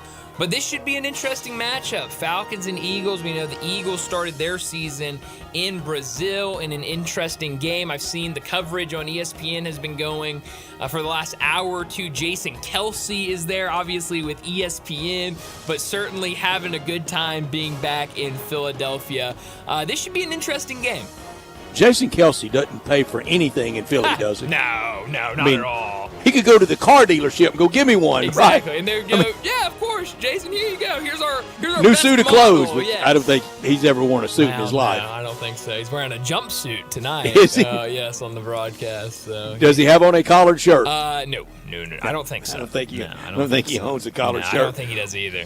Tomorrow, we're going to dedicate some time somewhere tomorrow and go over the full housekeeping on all this mountain of picks that we did pre and where everybody stands and everybody on the picks. Real quickly for the NFL this weekend, Bryant and Darian, you both go 3-5, but Bryant got his straight up win having the Packers plus against the Colts. They win straight up. Darian, you go 3-5 in the NFL. Connor goes 5-3. He hit his straight up as well with the Baker Mayfield led Buccaneers. They won straight up. Oh, Brett, 6-2. How about that? Wow. And got it straight up. Minnesota over your 49ers there. Another gold medal for you. It's my kind of weekend. Another gold medal. We'll go over to college. All of us went 4-2 in college. All four of us went 4-2 in college with a real circuitous route for us to all do that. Yes. We hit our group lock on Ole Miss. That was only college group lock. We did not have an NFL group lock. Tonight, the Eagles are 5.5-point favorites at home against Atlanta. Let's say it's a nightmarish Kirk Cousins performance. Does he get the Bryce Young treatment and they get Michael Penix loose in the bullpen? Not yet. Yeah, I don't think Not yet. But he wasn't good in week 1. Only had about $150, 2 interceptions, 1 passing touchdown. They need him to be better, but he has not been good in Monday Night Football games. We had a texter earlier during John's show text in and say that 3-10 in Monday Night Football games. So great note. Yeah, it's he has not been good in these great situations. Note, bad performance. Yes, both. Yes. So I don't think he's pulled though yet. I think they let it ride for a little longer. Oh yeah, they definitely have to let it ride a little longer. Now, you paid him too much money to not. Oh yeah, absolutely. Kirk is not primetime Kirk. He loses a lot. He does lose a lot. Connor gave me his pick. He's taking Philly, laying the 5.5. Darian. I'm taking Atlanta. That was my sleeper team. I'm not going to get off of them until they make that change to Penix. But right now, give me the 5.5. Brian. I think this is going to be a bad bet, but I'll take the Eagles minus that 5.5. It's scary because of all the underdogs that came through this week. I saw like 93% of the bets are on Philly to cover, which is not good. But all the road teams too. Oh yeah, no, it's been. Which it was that a crazy goes Sunday. with the underdogs. Absolutely, it's been. It was a crazy Sunday. Your pick, Brett? There was a couple times yesterday that the NFL really proved. Oh yeah. Well, it's a 3, 3.5, 6, 6.5 league, isn't it? Those numbers really come into play. I'm going to take Atlanta. I'm going to take the 5.5 and see if Atlanta can just stay close. I don't know about straight up, but I'm going to take the Falcons in this one. And I think if it's just unwatchable performance from Kirk Cousins, that's a lot of money to eat after 2 games, isn't it? It's so much money, and that might be Bryce Young's money in the NFL world is nothing. Exactly, it's nothing. Hey kid, you're not getting it done. David Tepper made that today on Wall Street. Yes, old David Tepper. Good Lord, not a great owner. And I hate it for Bryce Young. We'll get more into that tomorrow. The Big Four challenge tonight. Best 4 quarterbacks with these 2 teams. It could be. You could go Steve Bartkowski if you'd like. You could go Pat Sullivan if you'd like with the Falcons. I don't think they're going to do that. I got mine teed up, guys, if you guys want. Please. Fire away, Darren. All right. Number 4, I'm going Sonny Jurgensen. All-decade team, 1960s for the People associate him more with Washington, but he had really good Eagle years out of Duke, the original rotund quarterback, Sonny Jurgensen. Absolutely. Number 3, I got Randall Cunningham for the Philadelphia Eagles. Robo quarterback, according to Sports Illustrated. Absolutely. And plus, I think he kind of ushered in the mobile run quarterback. Yes, the run guy. Yeah, absolutely. And I think one time with a 99-yard punt. Oh, wow. He did kick. He did. Quick kick. They're buried in their end zone at Arrowhead. Wow. And 99 yards later. And the ball kind of dribbled. I think the ball kind of dribbled down there. Yeah. It was 9-something. Brett, you are awesome with that. How about that? Michael Vick is number 2 coming in. Well, he's not number 2 on the list. Well, he checks both teams. He checks both teams. Actually, both. MVP with the Falcons. Absolutely. And he made 3 Pro Bowls with the Falcons and 1 with Philadelphia. Averaged 7 yards a carry as a quarterback. Still the highest ever. Imagine him now. He played just a little bit. He was great in that time, but now where you can't hit the quarterback like he was used to be getting planted, and as much as he wanted to run, Steve Young's another guy that may have played at the wrong time. Oh, yeah, absolutely. And apologies to Chris Chandler, Ron Jaworski, and even Donovan McNabb. My 4th quarterback is Matt Ryan. Wow. Okay. You have to apologize for Matt Ryan. No, Matt Ryan, great I really wanted Donovan, but the MVP is really what put it over. Matt Ryan led him to a Super Bowl. Yes. And he wasn't the one calling the plays when they should have been working on the clock and running the timeout up 28-3. And Donovan led Philadelphia to a Super Bowl as well, but the MVP is what broke the tie for me. Yeah, both Ryan and McNabb have something in common. They both ran into Belichick and Brady. Wow, Brian? Yeah, it's tough.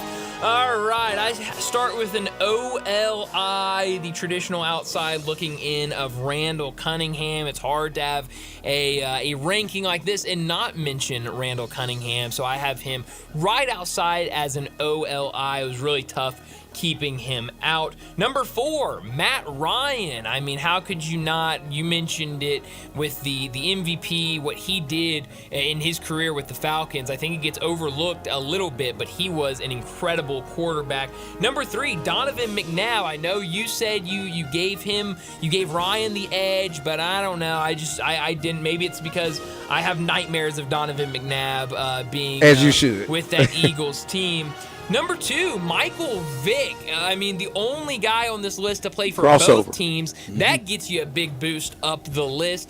And then number 1, and I'm really ashamed, and I hope Brett is... My God, I think you're about to do it. I don't know the word I want to use, but I'm just very ashamed that you didn't have this guy on the list. The only guy, Super Bowl winner, Super Bowl MVP, statue of him up in Philly. Nick Foles, number 1 in the list for both. He won a Super Bowl, Brett. He's the reason the Eagles won that Super Bowl. You're right. Thank you. Okay. I bet you think David Freese is the greatest Cardinal ever, too. No, I actually hate David Freese. I hate to say it. That was my Rangers days. That was my Rangers era. Nick Foles, bro, you carry the flag high for Nick Foles. I'm telling you. He has a statue, Brett. He ought to hire you as PR rep. Yes, he should. I'll take Except nobody's booking him for anything. Well, he should be over here. Jason Kelsey, great career. Why is Nick Foles not here tonight? Well, the Eagles have won it one time ever, and he was no, he wasn't riding in the back seat. No, he was MVP of Super Bowl 52. So the order goes Mike Schmidt, Rocky, Nick Foles. That's bingo. Okay. As long as I got it. Dr. J, nowhere around. Please, Allen Iverson. Yeah, good Lord. Nick Foles. Win an actual boxing match, and then I'll think about you. I swear, I was at Super Bowl 52 in Minneapolis, and I left that night muttering, Nick Foles was MVP of the Super Bowl. Nick Foles just won the MVP of the Super Bowl. Game. Please. Dr. J, throw a pass. My big 4, I'm going to start number 1. It's Donovan McNabb, and Hall of Fame's waiting on him someday. I know he didn't win a Super Bowl, but he won a lot of games to get to deep in the playoffs for the Eagles. Number 2, Matt Ryan, almost same thing. You look at all those yards, all those records. I know he played in the pass-happy era, but he threw all those yards. 3, Michael Vick, both teams, all that he could do. And the comeback with the Eagles after the humiliation of everything that happened to him and how he stood up to all that and was a man about it. Oh, yeah. Did the time, and after filing bankruptcy, after he made it back, went back and did not have to, you're not legally bound, went to every single person that had paper on him and paid them back. Absolutely. And now I think holding himself up very well on Sunday morning doing NFL analysis. And Brett, quickly, correct me if I'm wrong. Didn't he also get a second $100 million contract? Oh, he did, yeah. Yeah, it was an easy way to go back and pay people, but he was not obligated to. Yeah, but he earned it. He earned it. He sure did. He earned it. And number 4 for me, he's playing tonight. It's already Jalen Hurts. Whoa! What? Whoa! Yep. All right, give me your top 4 again. Boom, I gotta reanalyze. Donovan this. McNabb, Matt Ryan, Mike Vick, Jalen Hurts. No old school. No Ron Jaworski. No. Forget old school. Where's Nick Foles? Where's Nick Foles? I mean, jeez. Upset. He was the biggest hit roller since the Bay City Rockers. I mean, hey, Brett, there's a lot of musicians with platinum plaques. Or was it Bay City Rollers? You are so right. I mean, hey, Either one of you guys have someone that just made the edge or did not make the cut?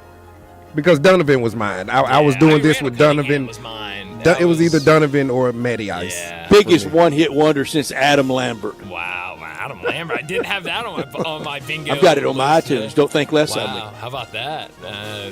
Didn't have that either. Shout out to your iTunes. Brett has a lot. Pardon the pun. What do you want from me? How about that? he's got it. But no, he's dealing today, isn't he? He sure is. I am excited about this game tonight. Interested to see what the Falcons do. Can they bounce back? Eagles without A.J. Brown tonight, who is the leading receiver. Falcons talk running game all offseason. Let's see it. Yeah, let's see it. But you can't run if you fall behind. Well, that's true. I think that's going to be the big thing is how much do they try to rely early on that run game and try to, maybe keep it out of Kirk Cousins from trying to push it down the field. Do y'all think the field goal heavy first 2 weeks is really a result of no real preseason, that we'll get into drives and touchdowns in real football? Oh, absolutely. That's a good question. Yeah, absolutely. They always say that the defense is ahead of the offense. So Yeah. that's just a product of that right now. Yeah, the defense have just looked so good in the first couple weeks, and I think that's a really good reason why. A lot of these guys, if they played in one preseason game and that was it, and then they sat for a couple weeks, and now they're trying to get back out there and play real meaningful games, and it's just hard to kind of do that. And even Peyton Manning said it on the Manning cast. He threw his hands up in there. That's what we have preseason ball for. So yeah. Hey. Yeah, that's interesting. So, maybe we see some offense tonight between these two teams. 45.5. Huh. He's dealing today, isn't he? This is Adam Lambert, I guess. Yeah. What do you want from me? Huh. I don't have that on my iTunes. I can say that. Oh, good Lord. I can hear Johnny laughing now. Yeah, with that being said, it's time for another break. That's the thing, Darius. Whenever Brett starts whipping out the music, he's on feeling iTunes, good, it's man. time for a break. Hey, he's feeling good, didn't right? have that one down. No, I did not think he had that on his iTunes. But let's get to a break. When we come back, we'll wrap up today's show with Crunch Time. Join the voice of the Tigers, Dave Woloshin, for Wolo and Friends. Weekday mornings from 10 to 11, here on Sports 56 and 98.5 FM. Traffic brought to you by 901 Eats to Go, 3135 Kirby Whitten Road in Bartlett. Pick up, DoorDash, Uber Eats, or online at 901eats.com. Eats with a Z. Good food fast. Hi, this is Troy Fiveash, owner of Fiveash Roofing. In these uncertain economic times, there are so many things as a contractor and a business owner that I cannot control. The rising cost of materials, not to mention fuel and transportation costs. In the last 2 years, shingle prices have almost doubled, and commercial materials have doubled. And I don't have to tell you what fuel costs these days. But you know what I can control? How much markup I put on a project. I have always prided myself in knowing I never gouge a customer. But in an effort to ensure my crews have work and my customers are being treated fairly, I have lowered my profit margin, hoping to give you a price you can live with and keeping my crews busy. So if you need a roof or gutters, please give us a call. Five Ash Roofing, fair, honest, and ethical. Five Ash Roofing, a proud sponsor of Tiger Athletics and a member of the Tigers home team. 367-0050 or memphisroofer.com. 367-0050 or memphisroofer.com.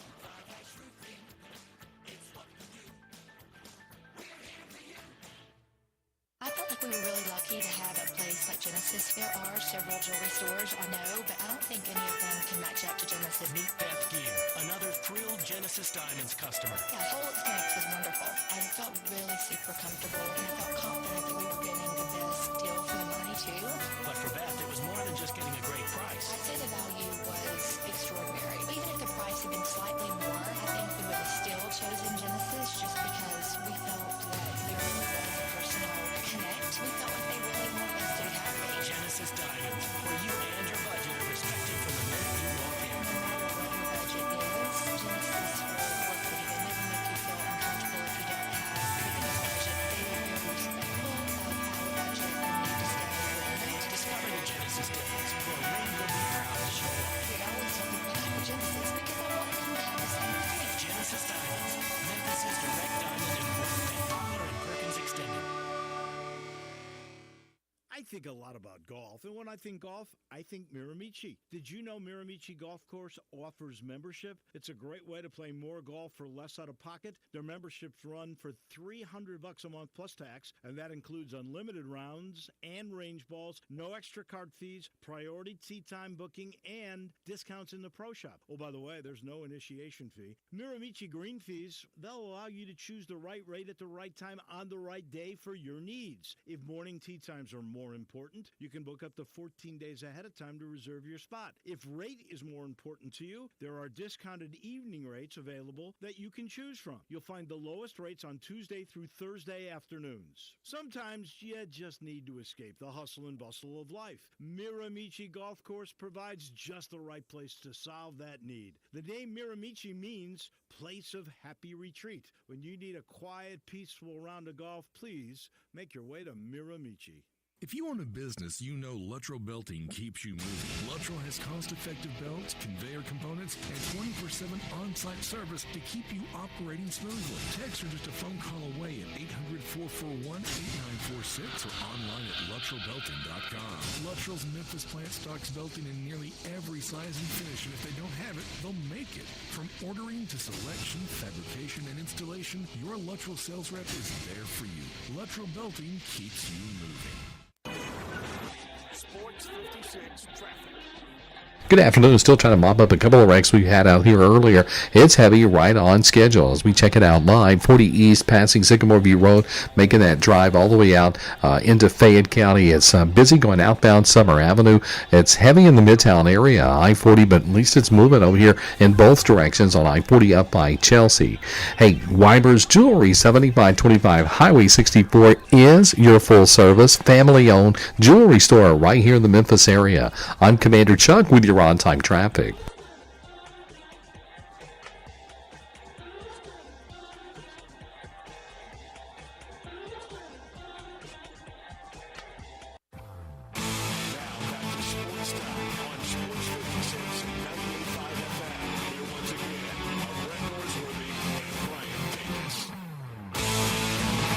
This is pretty cool, and we're just getting started, so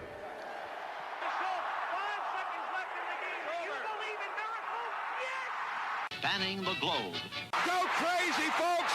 Go crazy! This is for all the biggest crunch time. You are looking live. In your life have you seen anything like that? Goodbye!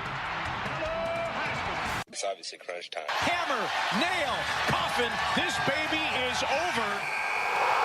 Well, Brett, what I learned today is that you mentioned it. We both mentioned it in this hour. Bryce Young has been benched for the Carolina Panthers. They made it official earlier today in a press conference, and he just has not been very good this year. His team has not been very good this season. First game of the season against the Saints, threw for 161 yards and 2 interceptions. Yesterday against the Chargers, only 84 yards and 1 interception, 0 touchdowns, 3 interceptions through 2 games. That's just not going to get it done in the NFL, and it's really hard, especially we talk about the rookie quarterbacks. If they get thrown out as a starter and then get pulled back to the bench, it really hurts them. It's the same if you're a second-year guy like Bryce Young. The team last year wasn't very good. He didn't have a good season, and now very early in year 2, he's getting sent to the bench, and that's something that can really hurt your career. And it feels like we've seen it before with quarterbacks at Carolina, that this could be something that could really hurt that relationship between him and the Panthers. And maybe it works out somewhere in the NFL, but when this happens early in your career, it's hard to think that he's going to be able to bounce back with the Panthers. It wrecks him. It wrecks him there. It may not wreck him league-wide. Sam Darnold kind of recovered from it. Baker Mayfield. Sure. But I think he's probably done there. And the whole expendability we have now of the young quarterback, we're playing them too soon. We expect them to get to the playoffs too soon. Yep. And then if they not, it's use them up, throw them out, go get another one. Because that's the least biggest hit payroll-wise on the team is the young quarterback. It's nothing like it used to be when they were practically the new owner of the team when they got drafted. Now, for that world, the money is small, relatively speaking. What I learned, the AAC is not very good. This is the Tigers' year. Should be expected to go undefeated from this point on. This league is very bad. At Navy, easy. Middle, awful.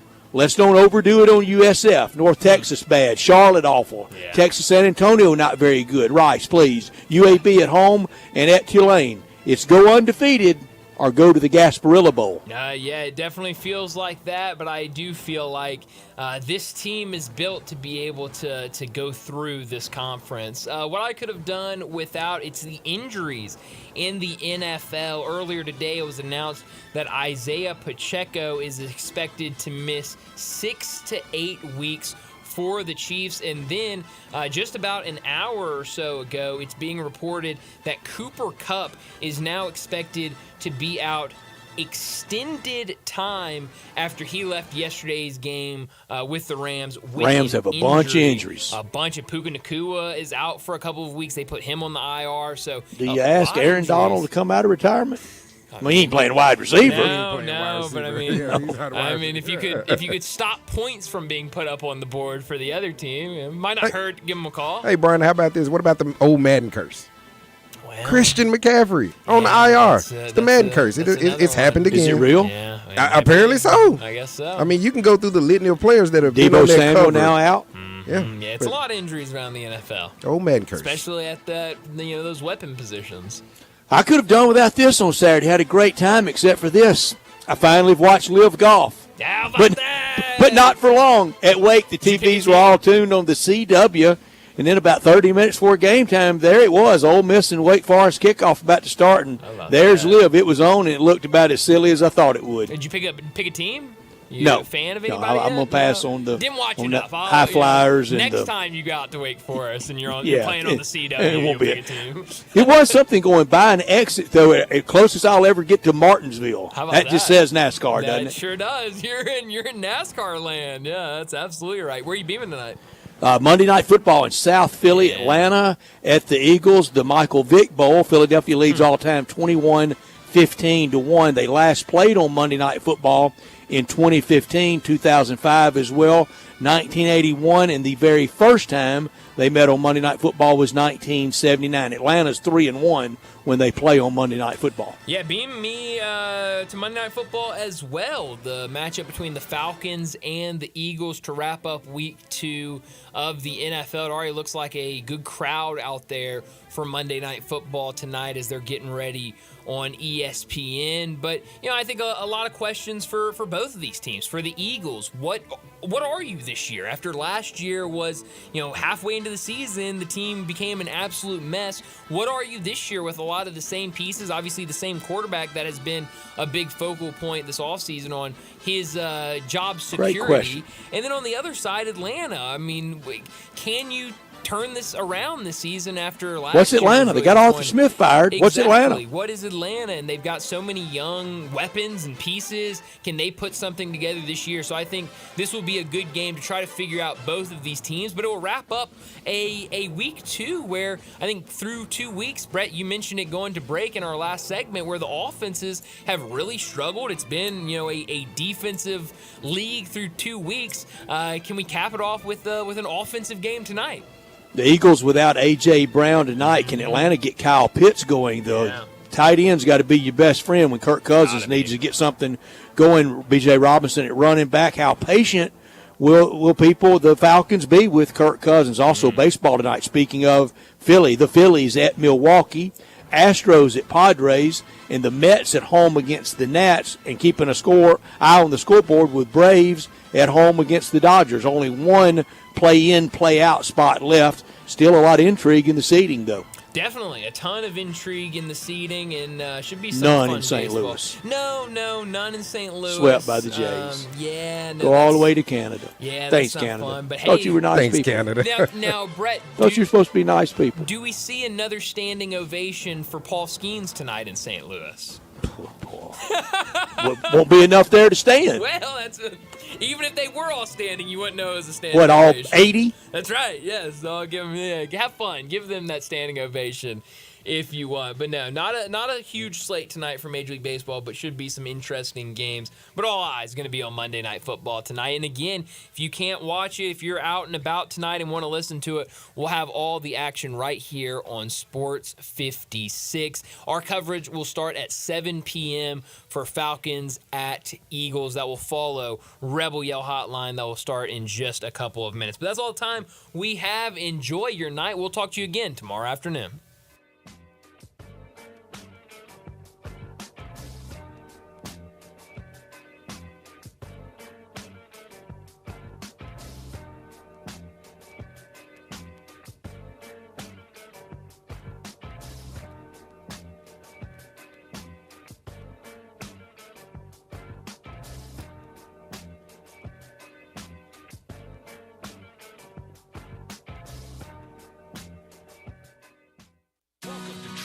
Auto Sales, where you'll have a great car buying experience. Triumph Auto Sales is your #1 source of quality pre-owned vehicles ranging from lease returns to new car trades, all at huge savings. Plus, Triumph has a full array of financing options to meet your needs. Find your next car online at TriumphAutoSales.com or stop in today at 4875 Elmore Road. Triumph Auto Sales will help you get the vehicle you want at the price you need and the service you deserve. For a great car and a great experience from a local and family-owned business, visit Triumph Auto Sales. I don't think we really need anyone else to help us tell everyone how great Central Barbecue is. Oh, I don't think we need it either, but I just thought it might be fun to have somebody more famous than us chime in on the best barbecue in Memphis. Well, did he talk about how Central Barbecue slow smokes its meat for 24 hours to make sure that it's perfectly tender and doesn't need a sauce? Well, no, not exactly. Well, did he talk about how there are